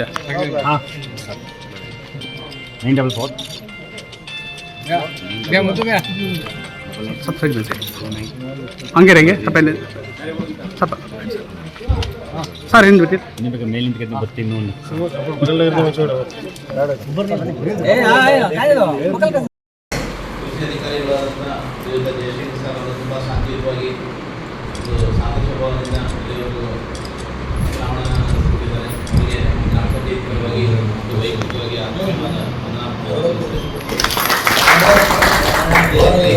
ನಮಗೆ ನೂತನವಾಗಿ ಆಯ್ಕೆಯಾಗಿರುವ ಗ್ರಾಮ ಪಂಚಾಯಿತಿ ಅಧ್ಯಕ್ಷರಾದಂಥ ಶ್ರೀಮತಿ ಶ್ರೀಯುತ ಗಣೇಶನಾಗಿ ಉಪಾಧ್ಯಕ್ಷರಾದ ಶ್ರೀಯುತ ರಾಜಪ್ಪನವರು ಗ್ರಾಮ ಪಂಚಾಯಿತಿ ಪಂಚಾಯಿತಿ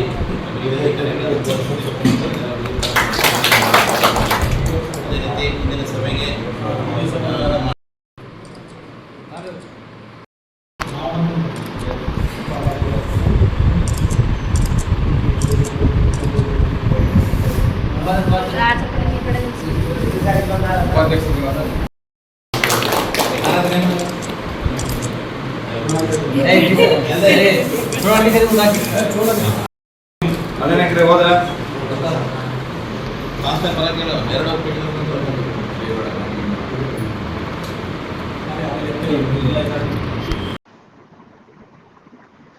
ಕರ್ನಾಟಕ ಸರ್ಕಾರ ಆನ್ಲೈನ್ ರಮ್ಮಿ ನಿಲ್ಲಿಸದಿದ್ದರೆ ಉಗ್ರ ಹೋರಾಟ. ಮಹೇಶ್ ಕುಮಾರ್.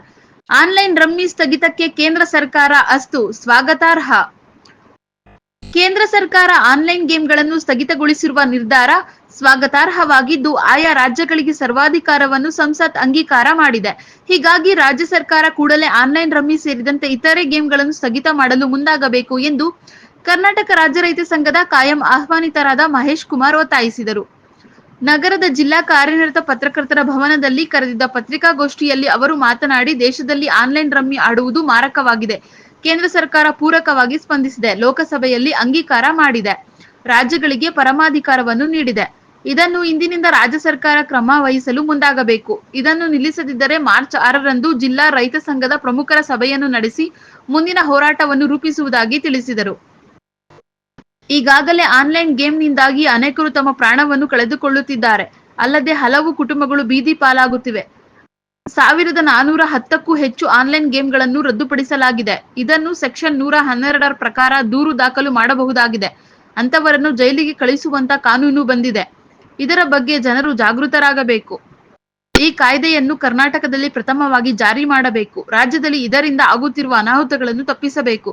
ಮುಖ್ಯಮಂತ್ರಿ ಸಿದ್ದರಾಮಯ್ಯ ಆನ್ಲೈನ್ ಗೇಮ್ಗಳ ವಿರುದ್ಧ ಕ್ರಮ ವಹಿಸಬೇಕು. ತಪ್ಪಿದ್ದಲ್ಲಿ ರೈತ ಸಂಘದಿಂದ ಎಂದು ಕಂಡಿರಿದ ಹೋರಾಟವನ್ನು ರೂಪಿಸಬೇಕಾಗುತ್ತದೆ ಎಂದು ಮಹೇಶ್ ಕುಮಾರ್ ಎಚ್ಚರಿಸಿದರು. ನಮ್ಮ ಹೋರಾಟಕ್ಕೆ ಅನೇಕ ಪ್ರಗತಿಪರ, ಮಹಿಳಾ ಪರ, ದಲಿತ ಪರ ಸಂಘಟನೆಗಳು ಬೆಂಬಲ ನೀಡಿವೆ. ಕಳೆದ ವಾರ ನಾನು ಕರೆ ನೀಡಿದ್ದ ಹೋರಾಟಕ್ಕೆ ಮಹಿಳಾ ಸಂಘಗಳು ಸಹ ಬೆಂಬಲ ನೀಡಿದ್ದವು. ಅಲ್ಲದೆ ದಲಿತ ಸಂಘಟನೆಗಳು, ಕೂಲಿ ಕಾರ್ಮಿಕರ ಸಂಘಟನೆಗಳು, ಕನ್ನಡ ಪರ ಸಂಘಟನೆಗಳು ಬೆಂಬಲ ವ್ಯಕ್ತಪಡಿಸಿದ್ದವು. ಈ ಮೂಲಕ ಎಲ್ಲರಿಗೂ ಅಭಿನಂದನೆಯನ್ನು ಸಲ್ಲಿಸುತ್ತೇನೆ. ಕೇಂದ್ರ ಸರ್ಕಾರದ ಮಾರ್ಗಸೂಚಿಯಂತೆ ರಾಜ್ಯ ಸರ್ಕಾರ ಕಾಯ್ದೆಯನ್ನು ರೂಪಿಸಿ ಪರಿಣಾಮಕಾರಿಯಾಗಿ ಆನ್ಲೈನ್ ಗೇಮ್ಗಳ ಮೇಲೆ ಕ್ರಮ ವಹಿಸಬೇಕು. ಲಾಭಕ್ಕೆ ಮಣಿದು ಬಡವರು ಹಾಗೂ ರೈತರು, ವಿದ್ಯಾರ್ಥಿಗಳಿಗೆ ಮಾರಕವಾಗಿರುವ ಈ ಗೇಮ್ ಬೆಂಬಲಿಸಿದರೆ ಉಗ್ರ ಹೋರಾಟ ಮಾಡುವುದಾಗಿ ಮತ್ತೊಮ್ಮೆ ಮಹೇಶ್ ಕುಮಾರ್ ಎಚ್ಚರಿಕೆ ಕೊಟ್ಟರು. ಗೋಷ್ಠಿಯಲ್ಲಿ ತಾಲೂಕು ಸಂಘದ ಅಧ್ಯಕ್ಷ ಮರಿಯಾಲ ಮಹೇಶ್, ಸದಸ್ಯ ಹರದನಹಳ್ಳಿ ಮಹದೇವಸ್ವಾಮಿ ಹಾಜರಿದ್ದರು.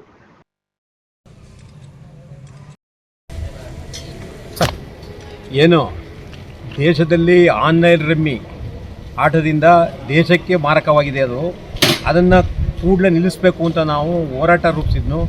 ಏನು ಹೋರಾಟ ಅಂದರೆ ಜಿಲ್ಲಾಧಿಕಾರಿ ಕಚೇರಿ, SP ಕಚೇರಿ ಮತ್ತು ಶಾಸಕರ ಭವನ ಮತ್ತು ಸಂಸದರ ಭವನದಲ್ಲಿ ಜೂಜಾಟ ಆಡಿಸ್ತೀವಿ ಅಂತ ನಾನು ಕರೆ ಕೊಟ್ಟಿದ್ದು ನಾವೆಲ್ಲ ಸೇರಿ. ಆದರೆ ಅದಕ್ಕೆ ಕೇಂದ್ರ ಸರ್ಕಾರ ಸ್ಪಂದಿಸಿ ಆ ರಮ್ಮಿ ಆಟನ ನಿಲ್ಲಿಸೋಕ್ಕೆ ಒಂದು ವ್ಯವಸ್ಥೆ ಮಾಡಿದೆ ಮತ್ತು ಲೋಕಸಭೆಯಲ್ಲಿ ನಿರ್ಣಯ ತಗೊಂಡಿರೋದು ನಿನ್ನೆ ಸ್ವಾಗತಾರ್ಹವಾದ್ದು. ಆ ನಿರ್ಣಯ ಏನು ಅಂತಂದರೆ ಆಯಾ ರಾಜ್ಯಗಳು ಸುಗ್ರೀವಾಜ್ಞೆ ಹೊರಡಿಸ್ಬೋದು, ಏನಾರು ಮಾಡ್ಬೋದು, ಅದನ್ನ ನಿಲ್ಲಿಸೋಂಥ ವ್ಯವಸ್ಥೆ ಮಾಡಬೇಕು ಅಂತ ಅದು ಇದು ಮಾಡಿದೆ. ಅದಲ್ಲದೆ ಅದ್ರ ಜೊತೆಗೆ ಏನು ಕೇಂದ್ರ ಸರ್ಕಾರ ಲೋಕಸಭೆಯಲ್ಲಿ ಅಂಗೀಕಾರ ಮಾಡಿದೆ ಅದನ್ನು ಇವರು ಕೂಡಲೇ ನಮ್ಮ ರಾಜ್ಯ ಸರ್ಕಾರ ಜಾರಿ ಮಾಡಬೇಕು. ಅದನ್ನು ತ್ವರಿತವಾಗಿ, ಅದು ತುರ್ತಾಗಿ ಇವತ್ತಿಂದೇ ಅದನ್ನ ವ್ಯವಸ್ಥೆ ಮಾಡಬೇಕು, ಅದು ನಿಲ್ಲಬೇಕು. ಅದನ್ನ ಆ ರೀತಿ ವ್ಯವಸ್ಥೆಗೆ ಎಲ್ಲ ರಾಜ್ಯ ಸರ್ಕಾರಗಳು ಕ್ರಮ ತಗೋಬೇಕು. ಯಾಕಂತಂದರೆ ಇದು ಒಂದು ದೇಶಕ್ಕೆ ಮಾರಕ ಆಗಿರುವಂಥ ಒಂದು ವ್ಯವಸ್ಥೆ. ಕಾಲೇಜು ಸ್ಟೂಡೆಂಟ್ಗಳಿರ್ಬೋದು, ವಿದ್ಯಾರ್ಥಿಗಳು, ವಿದ್ಯಾರ್ಥಿನಿಯರು ಎಲ್ಲರೂ ಕೂಡ ಈ ಜೂಜಾಟದಿಂದ ರೈತರು ಎಲ್ಲ ಹಾಳಾಗ್ತಾವ್ರೆ, ಸತ್ತಿದ್ದಾರೆ ಬೇಕಾದಷ್ಟು. ಅದು ದೂರ ದಾಖಲಾಗಿಲ್ಲ, ಎಷ್ಟೋ ದೂರ ದಾಖಲಾಗಿವೆ, ಆದರೂ ಏನು ಮಾಡೋಕ್ಕಾಗಿಲ್ಲ. ಇದನ್ನು ನಿಲ್ಲಿಸಬೇಕು. ನಿಲ್ಲಿಸ್ತಿಲ್ಲ ಅಂತಂದರೆ ನಾವು ಈಗ 6ನೇ ತಾರೀಕಿಗೆ ಏನು ಜೂಜಾಟ 28ಕ್ಕೆ ಆಡ್ತೀವಿ ಅಂತ ಹೇಳಿದ್ದೀವಿ, ಅದ್ರ ಬಗ್ಗೆ ನಾವು ನಮ್ಮ ರೈತ ಸಂಘ ಕಚೇರಿ ಸಭೆ ಕರೆದಿದ್ದೀವಿ. ಆ ಸಭೆ ನಿರ್ಣಯ ತಗೋತೀವಿ. ಏನು ಲೋಕಸಭೆಯಲ್ಲಿ ತೀರ್ಮಾನ ತಗೊಂಡ್ರೆ ಅದರಂತೆ ಇಲ್ಲಿ ನಮ್ಮ ರಾಜ್ಯ ಸರ್ಕಾರ, ಸಿದ್ದರಾಮಯ್ಯ ಅವರು ಕೂಡ ಇದ್ರ ಬಗ್ಗೆ ತ್ವರಿತವಾಗಿ ಫಸ್ಟ್ ಇವರೇ ದೇಶದಲ್ಲಿ ಓಡಿಸ್ಬೇಕು. ಅದ್ರ ಜೊತೆಗೆ ಎಲ್ಲ ರಾಜ್ಯಗಳು ಇದನ್ನು ಕೈ ಜೋಡಿಸಿ ಅದನ್ನು ಕೈ ಬಿಡಬೇಕು ಅದನ್ನು ಅಂತ ಹೇಳಿದ್ದೀವಿ. ಅದಲ್ಲದೆ ಏನಾದ್ರು ಕೂಡ ಈಗ 1410ಕ್ಕೂ ಹೆಚ್ಚು ಆನ್ಲೈನ್ ಇದನ್ನು ನಿಷೇಧ ಮಾಡ್ರೆ, ಪುನಃ ಅವ್ರೇನಾದ್ರು ಆಟ ಆಡಿ ಅದೇನಾದ್ರು ಬಂದರೆ ಸೆಕ್ಷನ್ 112 ಪ್ರಕಾರ ದೂರು ದಾಖಲು ಮಾಡ್ಬೋದು. ಯಾರು ಈ ರೀತಿ ಪುನಃ ಆಡಿಸ್ತಾವ್ರೆ, ಇದು ಮಾಡ್ತಾವ್ರೆ ಅಂದರೆ ದೂರು ದಾಖಲು ಮಾಡಿ ಅವ್ರು ಜೈಲಿಗೆ ಹಾಕ್ಬೋದು. ಆ ರೀತಿ ಕಾನೂನನ್ನೇ ವ್ಯವಸ್ಥೆ ಲೋಕಸಭೆಯಲ್ಲಿ ಆಗದೆ, ನಿರ್ಣಯ ಆಗದೆ, ಅದು ಮಾಡಿರೋದು ಸ್ವಾಗತಾರ್ಹ. ಇದನ್ನೂ ಕೂಡ ನಾವು ತುರ್ತಾಗಿ ನಮ್ಮ ಸರ್ಕಾರ, ಕರ್ನಾಟಕ ರಾಜ್ಯ ಸರ್ಕಾರ ಇರ್ಬೋದು, ಇಡೀ ದೇಶದ ಎಲ್ಲ ರಾಜ್ಯ ಸರ್ಕಾರಗಳು ಕೂಡ ಈ ನಿರ್ಣಯನ ತುರ್ತಾಗಿ ಕೈಗೊಳ್ಳಬೇಕು. ಇಲ್ಲ ಅಂದರೆ ನಮ್ಮ ಹೋರಾಟ ಇನ್ನೂ ಕಂಡರಿಯದಂಥ ಹೋರಾಟಗಳನ್ನ ಹಮ್ಮಿಕಬೇಕಾಗತ್ತೆ ಅಂತ ಹೇಳ್ತಾ ನಾನು ಆಗ್ರಹ ಮಾಡ್ತಾ ಇದ್ದೀನಿ. ತಮ್ಮ ಹೆಸರು? ಮಹೇಶ್ ಕುಮಾರ್, ಕರ್ನಾಟಕ ರಾಜ್ಯ ಸಂಘ ಹಾಗೂ ಹಸಿರು ಸೇನೆ ಪಾರಂಪರಿಕ ವೈದ್ಯ, ವಿಶ್ವ ರೈತ ಸಂಘದ ಸಂಘಟನಾ ಸೇವಕ. ಕೆಆರ್ ಪೇಟೆ ಮಹಿಳಾ ಸರ್ಕಾರಿ ಕಾಲೇಜಿನಲ್ಲಿ ಜಾನಪದ ಜಾತ್ರೆ ಹಾಗೂ ಗ್ರಾಮೀಣ ಸೊಗಡಿನ ಆಹಾರ ಮೇಳವು ಯಶಸ್ವಿಯಾಗಿ ನಡೆಯಿತು. ಶಾಸಕ HT ಮಂಜು ಜಾನಪದ ಜಾತ್ರೆಯನ್ನು ಎತ್ತಿನ ಗಾಡಿಯನ್ನು ಚಾಲನೆ ಮಾಡಿ ನಡೆಸುವ ಮೂಲಕ ಉದ್ಘಾಟನೆ ಮಾಡಿ ವಿದ್ಯಾರ್ಥಿನಿಯರೊಂದಿಗೆ ಕುಣಿದು ಕುಪ್ಪಳಿಸಿ ನೃತ್ಯವನ್ನು ಮಾಡಿ ಸಂಭ್ರಮಿಸಿದರು. ನಮ್ಮ ಪೂರ್ವಜರು ಬೇಸಾಯ ಮಾಡುವಾಗ ಮಾಡುತ್ತಿದ್ದ ನೃತ್ಯಗಳು, ಜಾನಪದ ಹಾಡುಗಳು ಇಂದಿಗೂ ಜನಪದರ ಬಾಯಿಂದ ಬಾಯಿಗೆ ಹರಿದಾಡುತ್ತಿವೆ. ಸುಗ್ಗಿಯ ಸಂಭ್ರಮದಲ್ಲಿ ಹಾಡುವ ಹಾಡುಗಳು ಇಂದಿಗೂ ನಮ್ಮ ಬದುಕಿನ ಜೀವ ಸೆಲೆಯಾಗಿವೆ. ಮೌಢ್ಯವಿಲ್ಲದ ಜಾನಪದ ಕಲೆಗಳನ್ನು ಉಳಿಸಿ ಬೆಳೆಸಲು ಪಾಶ್ಚಾತ್ಯ ಸಂಸ್ಕೃತಿಗೆ ಆಕರ್ಷಿತವಾಗುತ್ತಿರುವ ಇಂದಿನ ದಿನಮಾನದಲ್ಲಿ ಮರಳಿ ಜಾನಪದ ಸಂಸ್ಕೃತಿಗೆ ಕರೆತರಲು ಇಂತಹ ಗ್ರಾಮೀಣ ಸೊಗಡಿನ ಕಾರ್ಯಕ್ರಮಗಳು ಸಹಾಯವಾಗುತ್ತಲಿವೆ ಎಂದು ಶಾಸಕ ಮಂಜು ಹೇಳಿದರು. ಕಾರ್ಯಕ್ರಮದಲ್ಲಿ ಮುಖ್ಯ ಅತಿಥಿಯಾಗಿ ಭಾಗವಹಿಸಿದ್ದ ಪೊಲೀಸ್ ಇನ್ಸ್ಪೆಕ್ಟರ್ ಸುಮಾರಾಣಿ ಮಾತನಾಡಿ, ಹೆಣ್ಣು ಮಕ್ಕಳು ರಾಷ್ಟ್ರದ ಶಕ್ತಿಯಾಗಿದ್ದಾರೆ. ಜಾನಪದದ ಮೂಲ ಬೇರೆ ಹೆಣ್ಣಾಗಿರುವುದರಿಂದ ಹೆಣ್ಣಿಗೂ ಜಾನಪದಕ್ಕೂ ಅವಿನಾಭಾವ ಸಂಬಂಧವಿದೆ. ಹೆಣ್ಣು ಮಕ್ಕಳು ಆಯಾ ಸಂದರ್ಭಕ್ಕೆ ಅನುಗುಣವಾಗಿ ಹಾಡುವ ಹಾಡುಗಳು ಹಾಗೂ ನೃತ್ಯಗಳು ಜಾನಪದ ಕ್ಷೇತ್ರದ ಶಕ್ತಿಯನ್ನು ಇಮ್ಮಡಿಗೊಳಿಸಿವೆ ಎಂದು ಹೇಳಿದರು. ಮಹಿಳಾ ಸರ್ಕಾರಿ ವಿದ್ಯಾಲಯದ ಪ್ರಾಂಶುಪಾಲರಾದ ಡಾಕ್ಟರ್ KB ಪ್ರತಿಮಾ ಕಾರ್ಯಕ್ರಮದ ಅಧ್ಯಕ್ಷತೆಯನ್ನು ವಹಿಸಿ ಮಾತನಾಡಿ, ಕಾಲೇಜಿನಲ್ಲಿ ಇಂದು ವಿಶೇಷವಾಗಿ ಜಾನಪದ ಜಾತ್ರೆ ಹಾಗೂ ಗ್ರಾಮೀಣ ಸೊಗಡಿನ ಆಹಾರ ಮೇಳವನ್ನು ಆಯೋಜಿಸಲಾಗಿದೆ. ನಮ್ಮ ಸಂಸ್ಕೃತಿಯ ಪ್ರತಿಬಿಂಬವಾದ ಜಾನಪದಕ್ಕೆ ಶಕ್ತಿ ತುಂಬುವ ರೀತಿಯಲ್ಲಿ ಇಂದು ವಿದ್ಯಾರ್ಥಿನಿಯರು ರೇಷ್ಮೆ ಸೀರೆಯನ್ನು ಉಟ್ಟುಕೊಂಡು ಮದುಮಗಳ ರೀತಿಯಲ್ಲಿ ಅಲಂಕಾರ ಮಾಡಿಕೊಂಡು ಬಂದಿದ್ದಾರೆ. ದನಕರುಗಳು ಹಾಗೂ ಪ್ರಕೃತಿಯೇ ಜನಪದರ ಜೀವಾಳವಾಗಿದೆ. ಮೋಸ ವಂಚನೆಯ ಬಗ್ಗೆ ತಿಳಿಯದ, ಪ್ರಕೃತಿಯನ್ನೇ ದೇವರೆಂದು ಆರಾಧಿಸುವ ಜಾನಪದ ಸಂಸ್ಕೃತಿಯನ್ನು ಉಳಿಸಿ ಬೆಳೆಸುವ ದಿಕ್ಕಿನಲ್ಲಿ ಯುವ ಸಮುದಾಯವನ್ನು ಜಾಗೃತಿಗೊಳಿಸಿ ಮುನ್ನಡೆಸಲು ಇಂತಹ ಕಾರ್ಯಕ್ರಮಗಳು ವರದಾನವಾಗಿವೆ ಎಂದು ಪ್ರತಿಮಾ ಹೇಳಿದರು. ಪುರಸಭೆ ಸದಸ್ಯ ಗಿರೀಶ್, ಶಾಮಿಯಾನ ತಿಮ್ಮೇಗೌಡ, TAPCMS ನಿರ್ದೇಶಕ ಬಲದೇವ್ ಸೇರಿದಂತೆ ಕಾಲೇಜಿನ ಅಧ್ಯಾಪಕ ವರ್ಗ, ಸಿಬ್ಬಂದಿಗಳು ಹಾಗೂ ವಿದ್ಯಾರ್ಥಿನಿಯರ ಪೋಷಕರು ಕಾರ್ಯಕ್ರಮದಲ್ಲಿ ಭಾಗವಹಿಸಿದ್ದರು. ಸಹಾಯಕ ಪ್ರಾಧ್ಯಾಪಕ ಚೇತನ್ ಕುಮಾರ್ ಕಾರ್ಯಕ್ರಮದ ನೇತೃತ್ವವನ್ನು ವಹಿಸಿದ್ದರು. ವರದಿ doctor KR Neelakantha, NKS TV4 Mandya.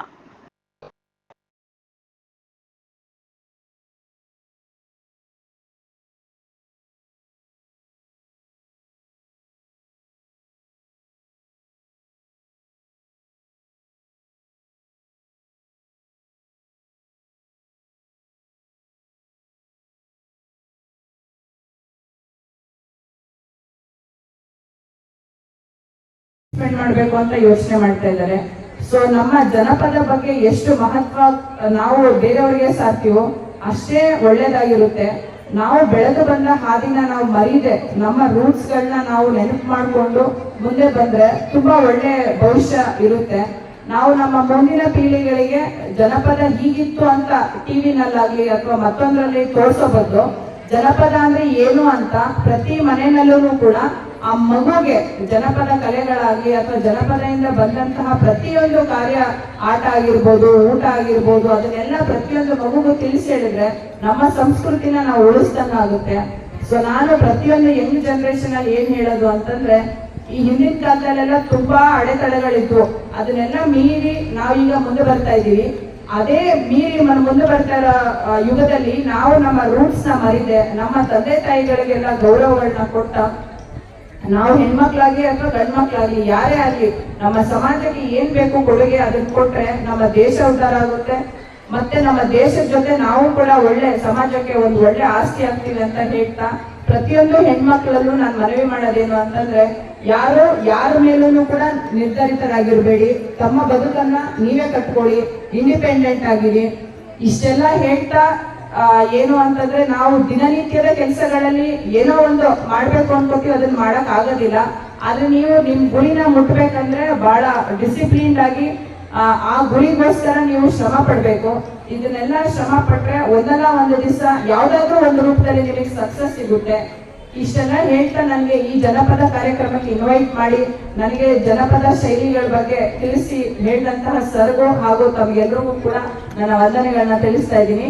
I hope ನೀವೆಲ್ಲ ತುಂಬಾ ಎಂಜಾಯ್ ಮಾಡ್ತಾ ಇದ್ದೀರಿ ಕಾರ್ಯಕ್ರಮನ. ಇನ್ ಫ್ಯೂಚರ್ ಅಲ್ಲೂ ಕೂಡ ಎಂಜಾಯ್ ಮಾಡಿ. Have a good day. Thank you.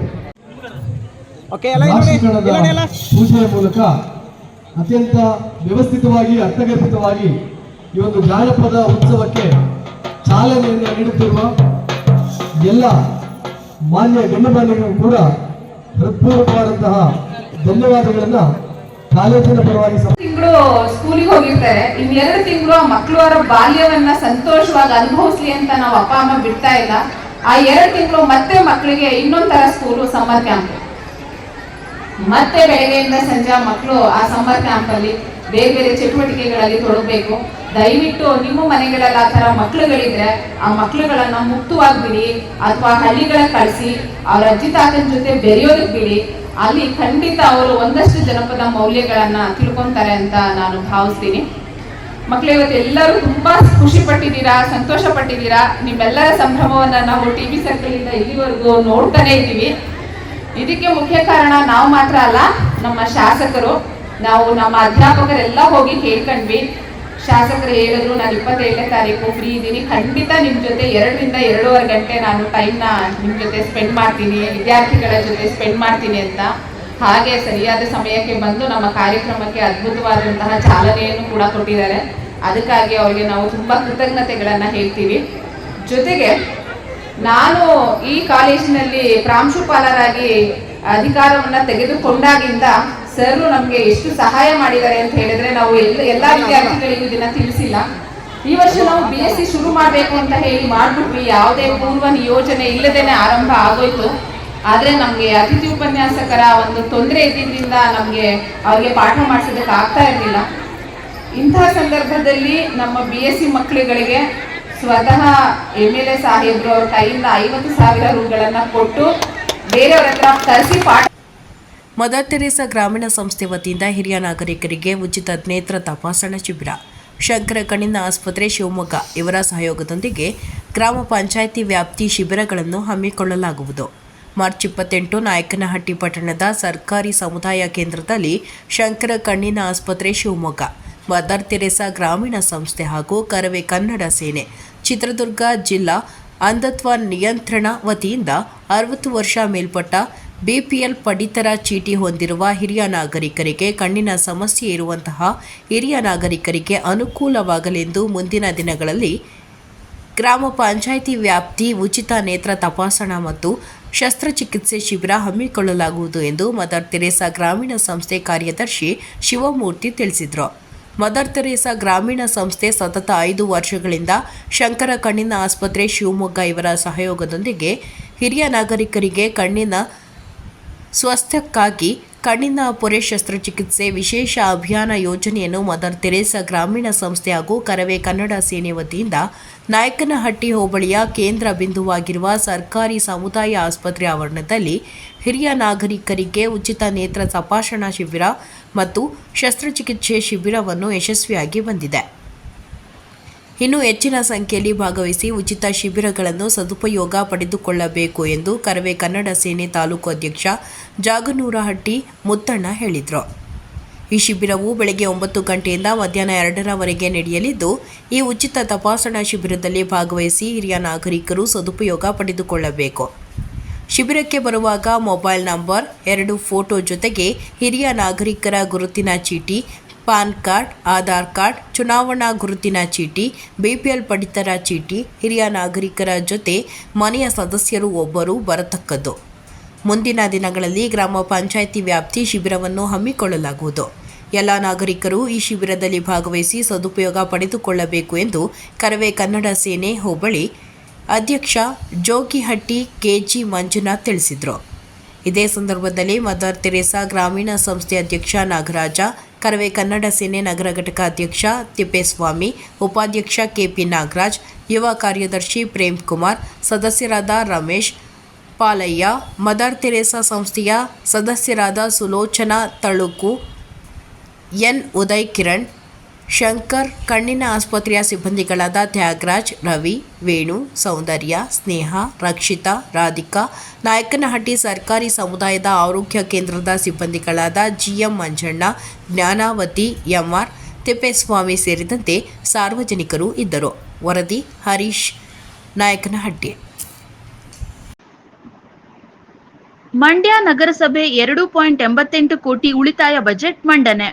2025-26ನೇ ಸಾಲಿನ ನಗರಸಭೆಗೆ 126 ಕೋಟಿ ಆಯವ್ಯಯ ಬಜೆಟ್ ಮಂಡನೆ. 126 ಕೋಟಿಯ ಬಜೆಟ್ ಮಂಡಿಸಿದ ನಗರಸಭೆ ಅಧ್ಯಕ್ಷ ನಾಗೇಶ್. ಮಂಡ್ಯ ನಗರಸಭೆಯ ಧರಣಪ್ಪ ಸಭಾಂಗಣದಲ್ಲಿ ನಡೆದ ಬಜೆಟ್ ಭಾಷಣ. ನಗರದಲ್ಲಿ ಉದ್ಯಾನವನಗಳ ಅಭಿವೃದ್ಧಿ ಅಮೃತ್ 2.0 ಯೋಜನೆಯಡಿ ನಗರಸಭಾ ಕಚೇರಿ ಮುಂಭಾಗದ ಮಹಾತ್ಮ ಗಾಂಧಿ ಉದ್ಯಾನವನ ಸೇರಿ ನಗರ ವ್ಯಾಪ್ತಿಯ ಉದ್ಯಾನವನಗಳ ಅಭಿವೃದ್ಧಿಗೆ 2 ಕೋಟಿ ಹಣ ಮೀಸಲು. ರಸ್ತೆಯ ಎರಡೂ ಬದಿಗಳಲ್ಲಿ ಗಿಡಗಳನ್ನು ನೆಟ್ಟು ಪೋಷಿಸಲು 25 ಲಕ್ಷ. ನಗರಸಭೆಯ ಸುಸಜ್ಜಿತ ಕೌನ್ಸಿಲ್ ಸಭಾಂಗಣ ನಿರ್ಮಾಣಕ್ಕೆ 2 ಕೋಟಿ. ಗುತ್ತಲು ಕೆರೆ ಅಭಿವೃದ್ಧಿ, ಮೀನು ಮಾರುಕಟ್ಟೆ, ಸಾರ್ವಜನಿಕರಿಗೆ ಹಾಗೂ ಮೀನು ಮಾರಾಟಗಾರರಿಗೆ ನಗರ ವ್ಯಾಪ್ತಿಯೊಳಗೆ 1 ಕೋಟಿ ವೆಚ್ಚದಲ್ಲಿ ಮೀನು ಮಾರುಕಟ್ಟೆ ನಿರ್ಮಾಣ. ಎತ್ತಗದಹಳ್ಳಿ ರಸ್ತೆಯಲ್ಲಿರುವ ಗುತ್ತಲು ಕೆರೆಯನ್ನು 4 ಕೋಟಿ ವೆಚ್ಚದಲ್ಲಿ ಅಭಿವೃದ್ಧಿ. ಮತ್ತಷ್ಟು ನಗರ ಅಭಿವೃದ್ಧಿಗಾಗಿ ಯೋಜನೆಗಳು ಜಾರಿ. ಬಜೆಟ್ಗೆ ಸರ್ವಾನುಮತದಿಂದ ಒಪ್ಪಿಗೆ ಸೂಚಿಸಿದ ಸದಸ್ಯರು. ಇದೇ ವೇಳೆ ಶಾಸಕ ಗಣಿಗ ರವಿಕುಮಾರ್, ಉಪಾಧ್ಯಕ್ಷ ಅರುಣ್ ಕುಮಾರ್, ಆಯುಕ್ತರಾದ ಪಂಪಾಶ್ರೀ ಉಪಸ್ಥಿತರಿದ್ದರು. ವರದಿ ಗಿರೀಶ್, NKS TV4 ಮಂಡ್ಯ. ಉದ್ಯಮಿ ಪರವಾನಗಿ ಶುಲ್ಕ ಮತ್ತು ಉದ್ಯಮಿ ಪರವಾನಗಿ ಮೇಲಿನ ದಂಡ ಸಂಗ್ರಹಣೆಯಿಂದ ರು 24 ಲಕ್ಷಗಳು, ರು 33 ಲಕ್ಷಗಳು, ದಾಖಲಾ ಬದಲಾವಣೆ ಶುಲ್ಕ ಅನುದಾನ 232.90 ಲಕ್ಷಗಳು, ಅನುದಾನ 17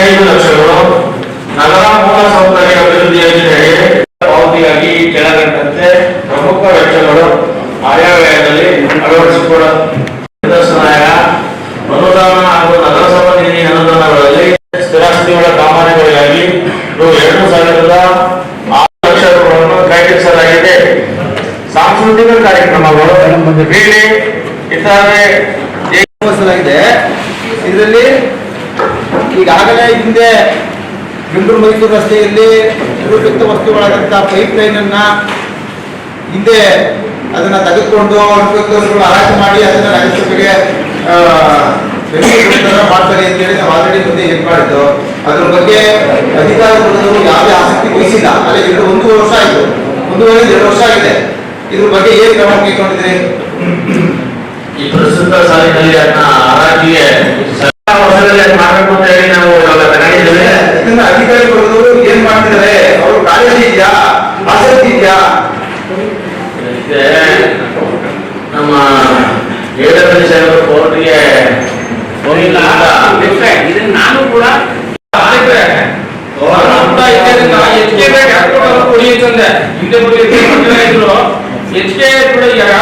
ಭಾಗವಹಿಸ್ತಾರೋ ಅವ್ರು ಕೊಡಿ ಅಂತೆ. ಹಂಗಾಗಿ ಮುಂದಕ್ಕೆ ಹೋಯ್ತು. ಅದ್ರ ಸಮಯದ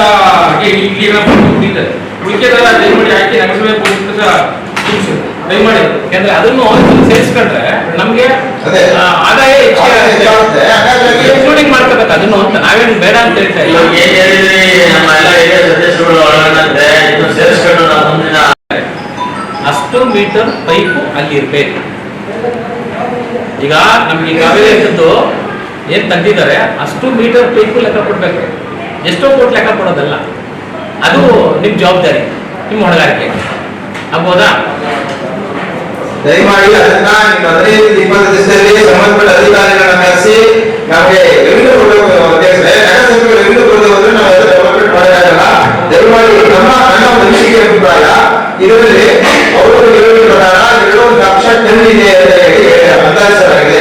2 ಲಕ್ಷ ಕೆಜಿ ಅಂದಾಜಿಸಲಾಗಿದೆ. 2,000 ಟನ್. ದಯಮಾಡಿ ಏನೋ ಸ್ವಲ್ಪ ಅಪಾರ್ಟ್ ಆಗಿದೆ ಅಂದ್ರೆ ಅದು ಇವತ್ತಿನ ಒಂದು ಮಾರ್ಕೆಟ್ ಬೆಲೆ 40 ರೂಪಾಯಿ ಕಟ್ಕೊಂಡು ನಾವು ನಮಗೆ ಅನುಪಯುಕ್ತ ವಸ್ತುಗಳಿಂದ ನಮಗೆ 80 ಲಕ್ಷ ಇದರಿಂದ ಕೊಡಬಹುದು ಅನ್ನೋದು ದುರಾಚಾರಿತ. ದಯಮಾಡಿ ಕಮ್ಮಿ ಆಗಿರೋದ್ರಿಂದ ಪ್ರಕ್ರಿಯೆ ಜಾಗ ಕೊಟ್ಟು ನೆಲ ಕರ್ಕೊಂಡೋಗಿ ಅಂತ ನಿಮ್ಮ ಸಮ್ಮುಖದಲ್ಲೇ ಹರಾಜಾಯಿಸಲಾಗುವುದು. ಯಾಕೆ ಅಂತ ಹೇಳಿದ್ರೆ ಭೂ ಸ್ವಾಧೀನ ಪ್ರಕ್ರಿಯೆ ಆಗಿದೆ. ನಮ್ಮ ನಗರಸಭೆ ಆಸ್ತಿನ ಏನೇ ನಾವು ಏನಾದರೂ ಒಂದು ಸಮಯ ಕೊಟ್ಟು ಪೂರಕ ಬಜೆಟ್ ಸೇರಿಸ್ಕೊಂಡು ನೆಕ್ಸ್ಟ್ ಸಾಮಾನ್ಯ ಸಭೆಯಲ್ಲಿ ಏನು ನಮ್ಮ ಕ್ಲಿನಿಕ್ ಅದು ಸೂಕ್ತ ಆಗ್ತದೆ. ಈಗ SCPDP ನಗರದ ಸಮಸ್ಯೆ ಬಜೆಟ್ ನಲ್ಲಿ 20% ಅನ್ನ ನಿಮ್ಮ ಬಜೆಟ್ ನ 20% ಹೋರಾಟ ಮಕ್ಕಳ ಶಿಕ್ಷಣ ಮತ್ತೆ ಅವರಿಗೆ ನಿವೇಶನ ಕಲ್ಪಿಸಲು ಒಂದು ಏನಿದೆ ಅನುಕೂಲ ಇದೆ. ಆ 20% ದುಡ್ಡು ಎತ್ತಿರಬೇಕು. ಅದನ್ನ ಪೂರಕ ಬಜೆಟ್ ನಲ್ಲಿ ಸೇರಿಸುವ SCPDPಗೆ ಪೌರಕಾರ್ಮಿಕ ಮಕ್ಕಳ ಶಿಕ್ಷಣ ಮತ್ತೆ ಅವರಿಗೆ ಸೈನ್ ಕೊಡೋದಕ್ಕೆ 20% ಎತ್ತಿರೋದಕ್ಕೆ ನಮ್ಮಲ್ಲಿ ಕ್ರೋಢೀಕರಣದಲ್ಲಿ ನಗರಸಭೆ ಫಂಡ್ 20% ಎತ್ತಿರೋದಕ್ಕೆ ಪೂರಕ ಬಜೆಟ್ ನಲ್ಲಿ ಸೇರಿಸುವ. ಏನಾದರೂ ಸಲಹೆ ಕೊಡಿ.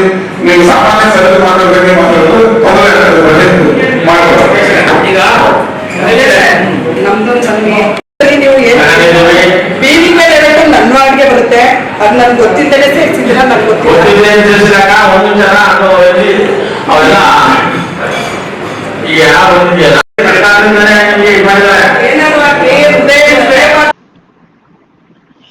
ಗದಗ ಜಿಲ್ಲೆ ರೋಣ ಪಟ್ಟಣದಲ್ಲಿ ಕನ್ನಡ ಸಾಹಿತ್ಯ ಭವನದಲ್ಲಿ ಯುಗಾದಿ ಪ್ರಯುಕ್ತ ಕವಿಗೋಷ್ಠಿಯನ್ನು ನೆರವೇರಿಸಿದರು.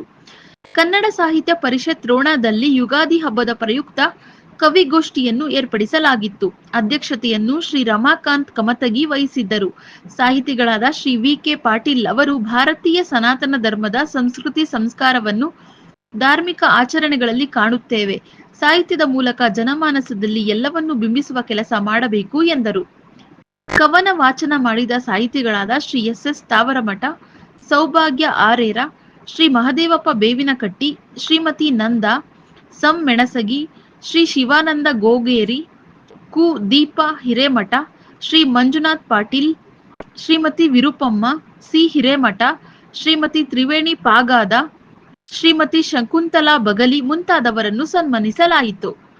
ಇತ್ತೀಚೆಗೆ ಶಿಕ್ಷಣ ಸೌರಭ ಪ್ರಶಸ್ತಿಯನ್ನು ಪಡೆದ ಶ್ರೀಮತಿ ಶೈಲಶ್ರೀ ಕುರಟ್ಟಿ ಶಿಕ್ಷಕಿಯರಿಗೆ ಗೌರವಿಸಲಾಯಿತು. ಶ್ರೀ ಎಸ್.ಟಿ. ವಾಲ್ಮೀಕಿ ಕಾರ್ಯಕ್ರಮ ನಿರೂಪಿಸಿದರು. ಡಾಕ್ಟರ್ ಪಂಚಯ್ಯ ಹಿರೇಮಠ, ಶ್ರೀ ಪಿ.ಡಿ. ಪಾಟೀಲ್, ಡಾಕ್ಟರ್ ಶಿವಪ್ರಕಾಶ್ ಹಿರೇಮಠ ಮುಂತಾದವರು ಉಪಸ್ಥಿತರಿದ್ದರು. ವರದಿ ರುದ್ರಪ್ಪ ಹೆಬ್ಬಳ್ಳಿ ರೋಣ, ಎನ್ಕೆಎಸ್ ಟಿವಿ4 ಗದಗ್.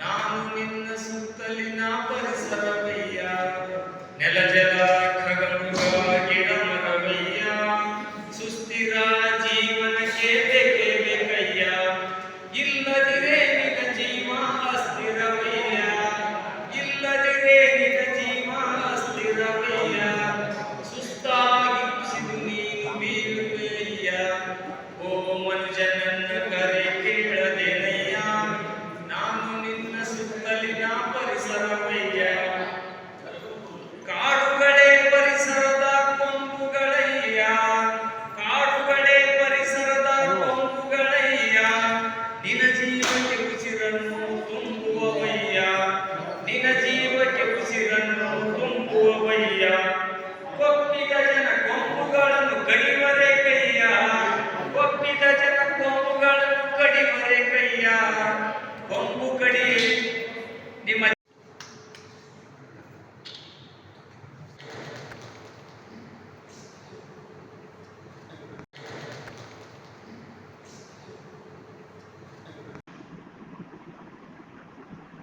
ಕೃಷಿ ಹೈನುಗಾರಿಕೆಯಿಂದ ಉತ್ತಮ ಬದುಕು ಕಟ್ಟಿಕೊಂಡ ಕೃಷಿಕ ಸಮಾಜದ ಅಧ್ಯಕ್ಷ ಚನ್ನಪ್ಪ ಷಣ್ಮುಖ ಕುಟುಂಬ. ಹೌದು, ಗದಗ ಜಿಲ್ಲೆಯ ಲಕ್ಷ್ಮೇಶ್ವರ ತಾಲೂಕಿನ ಗೊಜನೂರು ಗ್ರಾಮದ ರೈತ ಹಾಗೂ ಕೃಷಿಕ ಸಮಾಜ ನವದೆಹಲಿ ಲಕ್ಷ್ಮೇಶ್ವರ ತಾಲೂಕು ಅಧ್ಯಕ್ಷರಾದ ಚನ್ನಪ್ಪ ಷಣ್ಮುಖ ಅವರು ತಮ್ಮ ಕುಟುಂಬದೊಂದಿಗೆ ಕೃಷಿ ಹೈನುಗಾರಿಕೆಯಿಂದ ಉತ್ತಮ ಬದುಕು ಕಟ್ಟಿಕೊಂಡಿದ್ದು ಇತರರಿಗೆ ಮಾದರಿಯಾಗಿದ್ದಾರೆ. ಬರುವ ಯುಗಾದಿ ಹಬ್ಬದ ಸಂದೇಶವಾಗಿ ಸಮಸ್ತ ಅನ್ನದಾತರಿಗೆ ಬ್ಯಾಂಕಿನವರು ನೀಡುವ ಕೇವಲ ಬೆಲೆ ಸಾಲಕ್ಕೆ ಮಾತ್ರ ಸೀಮಿತವಾಗದೆ ಹೈನುಗಾರಿಕೆ, ಮೀನು ಸಾಗಾಣಿಕೆ, ಎರೆಹುಳ ಸಾಗಾಣಿಕೆ, ರೇಷ್ಮೆಗೂಡು ಸಾಗಾಣಿಕೆ ಸೇರಿದಂತೆ ಇನ್ನಿತರ ಯೋಜನೆಗೆ ಬ್ಯಾಂಕಿನವರು ಮುದ್ರಾ ಯೋಜನೆ ಅಡಿಯಲ್ಲಿ ಮತ್ತು ಮಕ್ಕಳಿಗೆ ವಿದ್ಯಾಭ್ಯಾಸದ ಸಲುವಾಗಿ ನೀಡುವ ಸಾಲದ ಸದುಪಯೋಗವನ್ನು ಪಡೆದುಕೊಂಡು ಶ್ರಮವಹಿಸಿ ದುಡಿಯುತ್ತಾ ಹೊಸ ಬದುಕನ್ನು ರೂಪಿಸಿಕೊಳ್ಳಿ ಎಂದು ಸಮಸ್ತ ಅನ್ನದಾತರಿಗೆ ನಮ್ಮ ಮಾಧ್ಯಮದ ಮುಖಾಂತರ ಚನ್ನಪ್ಪ ಷಣ್ಮುಖಿ ಮತ್ತು ಅವರ ಧರ್ಮಪತ್ನಿ ಪುಷ್ಪಾ ಅವರು ತಮ್ಮ ವ್ಯವಸಾಯದ ಜೊತೆಗೆ ಹೈನುಗಾರಿಕೆಯಿಂದ ಸುಂದರ ಬದುಕು ಕಟ್ಟಿಕೊಂಡ ಅನುಭವವನ್ನು ಹಂಚಿಕೊಂಡಿದ್ದಾರೆ. ವರದಿ ವೀರಣ್ಣ ಹಡಪದ, ಎನ್ಕೆಎಸ್ ಟಿವಿ4 ಲಕ್ಷ್ಮೇಶ್ವರ.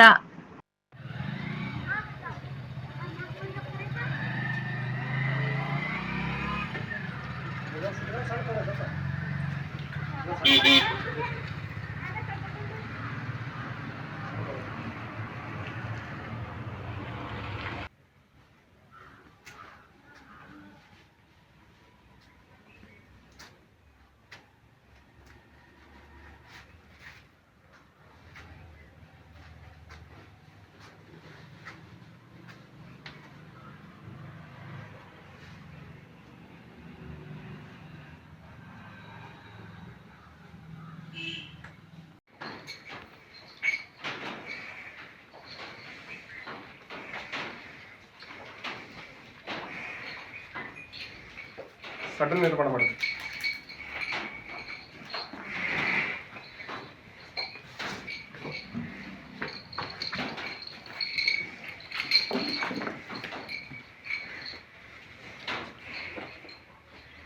ನಮ್ಮ ಉಗಾದಿ ಹತ್ತಿರ ಬಂದ್ರಿಂದ ಉಗಾದಿ ಒಂದು ಹಬ್ಬದ ಒಂದು ನಿಮಿತ್ತ ಒಂದು ಇದರ ಮುಖಾಂತರ ಒಂದು ಸಂದೇಶ ಏನು ಹೇಳೋದು ಅಂತಂದರೆ, ರಾಷ್ಟ್ರೀಕೃತ ಬ್ಯಾಂಕ್ಗಳು ಮತ್ತು ಸಹಕಾರಿ ಸಂಘಗಳು, ರಾಜ್ಯ ವ್ಯಾಪ್ತಿಗೆ ಬರ್ತಕ್ಕಂಥ ಬ್ಯಾಂಕ್ಗಳು, ರಾಷ್ಟ್ರೀಯ ಒಂದು ಅಂದರೆ ದೇಶದ ಒಂದು ವ್ಯಾಪ್ತಿಗೆ ಬರ್ತಕ್ಕಂಥ ಬ್ಯಾಂಕ್ಗಳು, ಎಲ್ಲ ಬ್ಯಾಂಕ್ಗಳು ಏನಪ್ಪ ಅಂದ್ರೆ ಬೆಳೆ ಸಾಲ ಕೊಡೋದ್ರಿಂದ ರೈತಗೆ ಒಂದು ಬೆಳೆ ಸಾಲ ಅಂತ ಅಷ್ಟೇ ಒಂದು ಸೀಮಿತ ಆಗ್ಬಿಡ್ದು. ಬೆಳೆ ಸಾಲ ಜೊತೆಗೆ ಒಂದು ಏನಪ್ಪ ಅಂದ್ರೆ ಹೈನುಗಾರಿಕೆ ಮತ್ತು ಕೋಳಿ ಸಾಕಾಣಿಕೆ, ಮೀನು ಸಾಕಾಣಿಕೆ, ಕೆಲವೊಂದಿಷ್ಟು ಏನಪ್ಪ ಅಂತಂದ್ರೆ ಎರೆಹುಳ ಸಾಕಾಣಿಕೆ, ಇನ್ನೂ ಇನ್ನಿತರ ಏನಪ್ಪ ಅಂತಂದ್ರೆ ಒಂದು ಕೃಷಿ ಜೊತೆಗೆ ಉಪಕಸಬು ಅಂದ್ರೆ ಉಪಕಸಬ ಅಂತಂದ್ರೆ ಉಪಕಸಬದಿಂದ ಯಾಕೆ ನಾವು ರೈತರು ಅಭಿವೃದ್ಧಿ ಆಗೋಕ್ಕೆ ಒಂದು ಸಾಧ್ಯತೆ ಐತೆ ಅಂತಂದರೆ ಹೈನುಗಾರಿಕೆ. ಇವತ್ತು ನಾನು ಹೈನುಗಾರಿಕೆಯಲ್ಲಿ ಒಂದು ಡೈರಿ ಲೋನನ್ನು ತೆಗೆದುಕೊಂಡಿದ್ದೇನೆ. ಅದು ಮುದ್ರಾ ಯೋಜನೆಯಲ್ಲಿ ತೆಗೆದುಕೊಂಡಿದ್ದೇನೆ. ಮುದ್ರಾ ಯೋಜನೆಯಲ್ಲಪ್ಪ ಏನಪ್ಪ ಅಂದರೆ ನನಗೆ ಒಂದು ಏನಪ್ಪ ಅಂದ್ರೆ 10 ಲಕ್ಷ ಒಂದು 25,000 ರೂಪಾಯಿನ ನಮ್ಗೆ ಒಂದು ಅನುಮೋದನೆ ಕೊಟ್ಟಿದ್ದಾರೆ. 10,25,000 ರೂಪಾಯಿ ಅಂದರೆ ಒಂದು ಜಾನುವಾರುಗಳ ಸಾಕಾಣಿಕೆ ಅಂದರೆ ಹೈನುಗಾರಿಕೆ ಮಾಡ್ಬೇಕಂದ್ರೆ ಒಂದು ಜಾನುವಾರು ಸಾಕಾಣಿಕೆ ಮಾಡೋ ದೇಶದಿಂದ ಸಡ್ಡಿಗೆ ಅಂತಂತಂದು 4,50,000 ಕೊಟ್ಟಿದ್ದಾರೆ. ಜಾನುವಾರುಗಳ ಒಂದು ಸಾಕಾಣಿಕೆ ಮಾಡೋಕ್ಕೆ ಸದ್ಯ ನಾನು 1.5 ಲಕ್ಷ ತೊಗೊಂಡು 3 ಆಕಳುಗಳನ್ನು ತೆಗೆದುಕೊಂಡಿದ್ದೇನೆ. ಸದ್ಯ ಸುಮಾರು 5,95,000 ರೂಪಾಯಿಗಳನ್ನು ನಾನು ಇವತ್ತು SBI ಭಾರತೀಯ ಸ್ಟೇಟ್ ಬ್ಯಾಂಕ್ ಒಂದು ಅವರ ಒಂದು ಶಾಖೆಯ ಅನುಗುಣವಾಗಿ ನಾನು ಒಂದು ಸಾಲಗಳನ್ನು ಪಡೆದಿದ್ದೇನೆ. ಯಾಕಂತಂದ್ರೆ ಬೆಳೆ ಸಾಲವನ್ನು ನಾನು ಇವತ್ತು ಬೆಳೆ ಕೈ ಕೊಡ್ತಂತಂದ್ರೆ ಆ ಬೆಳೆ ಕೈ ಕೊಟ್ಟ ಸಂದರ್ಭದಲ್ಲಿ ನಮ್ಗೆ ಹೈನುಗಾರಿಕೆ ಇತ್ತಂತಂದ್ರೆ ಪ್ರತಿದಿನ ಒಂದು ಆದಾಯಗಳು ಬರ್ತಾವೆ. ಆ ಆದಾಯಗಳು ಒಂದು ಬಂದಾಗ ನಾವು ಏನಾದರೂ ಒಂದು ಕೃಷಿಗೆ ಹಾಕಿದಂದ್ರೆ ಆ ಕೃಷಿ ಬೆಳೆ ಸಹಿತ ನಾವು ಬೆಳೆ ಸಾಲಗಳನ್ನು ಕಟ್ಟಬಹುದು. ನಿಜವಾದ ಒಂದು ಇನ್ನೂ ಹೆಚ್ಚಿನ ಮಟ್ಟದಾಗ ಎಲ್ಲ ಬ್ಯಾಂಕ್ಗಳು ಅಂದ್ರೆ ರಾಷ್ಟ್ರೀಕೃತ ಬ್ಯಾಂಕ್ಗಳು, ಸಹಕಾರಿ ಸಂಘಗಳು ಮುಂದೆ ಬಂದು ರೈತರಿಗೆ ಸಮೂಹಕ್ಕೆ ಯುವ ರೈತರಿಗೆ ಸಮೂಹಕ್ಕೆ ಒಂದು ಒಳ್ಳೆಯ ಸಂದೇಶ ಕೊಡ್ಬೇಕಂದ್ರೆ ಏನಂತಂದ್ರೆ ಯಾವ ವ್ಯಕ್ತಿ ಆತುರಿಂದ ಬರ್ತಾನೆ ಆ ಬ್ಯಾಂಕಿಗೆ ಬಂದಾಗ ಅವನಿಗೆ ಸರಿಯಾದ ಒಂದು ದಾಖಲೆಗಳನ್ನ ಇಟ್ಕೊಂಡು ಸಮಯ ನಿಗದಿ ಒಳಗೆ ಅವಾಗ ಉಪಕಸವಾದಂಥ ಹೈನುಗಾರಿಕೆ ಇರ್ಬೋದು, ಮೀನು ಸಾಕಾಣಿಕೆ ಇರ್ಬೋದು, ಅವನ ಒಂದು ಏನು ಅವನ ಮನಸ್ಥಿತಿ ಅವನ ಆ ಒಂದು ಏನು ಆ ಇಚ್ಛೆ ಐತಿ ಅವನ ಅನುಗುಣವಾಗಿ ಸಾಲ ಕೊಟ್ಟರೆ ಕೃಷಿ ಕ್ಷೇತ್ರದಲ್ಲಿ ಉಪಕಸಬು ಸಹಿತ ಸಾಧನೆ ಹೆಚ್ಚಿದಲ್ಲಿ ಇರ್ತದೆ ಮತ್ತು ಭೂಮಿಯ ಫಲವತ್ತತೆ ಹೆಚ್ಚಾಗುತ್ತದೆ. ಯಾಕಂದರೆ ಸಗಣಿ ಗೊಬ್ಬರದಿಂದ ಇವತ್ತು ರಾಸಾಯನಿಕ ಗೊಬ್ಬರಗಳನ್ನು ಕಡಿಮೆಗೊಳಿಸಿರಂತರ ಜಾನುವಾರು ಸಾಕಾಣಿಕೆ ಮಾಡೋದ್ರಿಂದ ಮತ್ತು ಕುರಿ ಸಾಕಾಣಿಕೆ ಇಂಥವೆಲ್ಲ ಮಾಡೋದ್ರಿಂದ ಭೂಮಿ ಫಲವತ್ತತೆ ಹೆಚ್ಚಾಗುತ್ತದೆ. ರಾಸಾಯನಿಕ ಗೊಬ್ಬರಗಳ ಒಂದು ಏನು ಬಳಕೆ ಆಟೋಮೆಟಿಕ್ ಆಗಿ ತನ್ನಿಂದ ನಿಯಂತ್ರಣ ಮಾಡಲು ಸಾಧ್ಯತೆ ಆಗುತ್ತೆ ಅಂತ ಈ ಮೂಲಕ ಈ ಒಂದು ನಮ್ಮ ವಾಹಿನಿ ಮುಖಾಂತರ ನಾನು ಕೇಳ್ಕೊತಿದ್ದೇನೆ. ಇದು ನಿಜವಾಗಿ ರೈತರಿಗೆ ಸಂದೇಶ ಆಗ್ಬೇಕಂದ್ರೆ ಕಾರ್ಯಗತ ಆಗಬೇಕು, ಬ್ಯಾಂಕ್ಗಳೆಲ್ಲ ಅಲರ್ಟ್ ಆಗಬೇಕು. ಇದು ಮೇಲಿರ್ತಕ್ಕಂಥ ಪ್ರಧಾನಮಂತ್ರಿ ಹಾಗೂ ರಾಷ್ಟ್ರಪತಿ ಸಹಿತ ಗಮನಕ್ಕೆ ಬರುವಂಥ ವಿಷಯ ಆಗಬೇಕು. ಅಂದಾಗ ಕೃಷಿಗೆ ಒಂದು ಮಾನ್ಯತೆ ಕೊಟ್ಟಂಗೆ ಆಗುತ್ತೆ ಅಂತ ಈ ಮೂಲಕ ಈ ತಮ್ಮ ವಾಹಿನಿಗೆ ನಾನು ಕೈ ಮುಗಿದು ಕೇಳ್ತಾ ಇದ್ದೇನೆ ಸರ್. ಯಾವ್ಯಾವ ಅನ್ಸಂಗಿಲ್ಲ ನಿಮ್ಗೆ? ಯಾವೇ ಅನ್ಸತ್ರಿ, ಮತ್ತೆ ಮಾಡಬೇಕಲ್ರಿ. ನಾವು ಬಂದೇವ ನಂತರ ನಾವು ಕಷ್ಟಪಟ್ರ ಮುಂದೆ ನಮಗೆ ದೇವರು ಅನ್ನ ಕೊಡ್ತಾನ. ಆ ಭೂಮಿ ತಾಯಿ ನಂಬಿದ್ರೆ ನಮಗೆ ಏನಾದರೂ ಐತಿ. ಇವತ್ತು ಕಷ್ಟಪಟ್ಟು ದುಡಿಬೇಕು ಎಲ್ಲರೂ. ಈಗ ಹೊಲದಾಗ ಏನೋ ಒಂದು ಕಾಯಿಪಲ್ಲೆ ಮಾಡಿದ್ರು ಒಂದು ಲಾಭ ಐತ್ರಿ, ಮತ್ತು ಒಂದು ಏನೋ ಒಂದು ಮಾಡ್ಕೊಂಡ್ರು ನಮ್ಗೆ ಲಾಭ ಐತಿ. ಹೈನದ್ ಮಾಡಕತ್ತೀವಿ ಅಂದ್ರೆ ಅದು ಲಾಭ ಐತಿ. ಹೆಣ್ಮಕ್ಳು ಮತ್ತು ಮಾಡ್ಬೇಕು, ಗಂಡು ಮಕ್ಳೆಲ್ಲ ಹೊರಗೆ ಹೋಗ್ಯಾರ ಅಂದು ಬಿಡಬಾರ್ದ್ರಿ. ನಮ್ಮ ಕೆಲಸ ನಾವು ಮಾಡ್ಕೊಂಡು ಹೋದ್ರೆ ನಮ್ಗೆ ಒಳ್ಳೇದಾಗತ್ತ ಅಂತ ಹೇಳತ್ತೇನೆ. ಏನು ತಮ್ಮ ಹೆಸರು? ಪುಷ್ಪಾ ರೀ, ಪುಷ್ಪಾ ಚೆನ್ನಪ್ಪ ಶರ್ಮಿ. ಇದಾಗಿತ್ತು ಈ ದಿನದ ಪ್ರಮುಖ ಸುದ್ದಿಗಳ ನ್ಯೂಸ್ ಬುಲೆಟಿನ್. ನಿರಂತರ ಸುದ್ದಿಗಾಗಿ ನೋಡ್ತಾ ಇರಿ NKS TV4. ಇದು ನಿರಂತರ ಕಾರ್ಯಪಡೆ.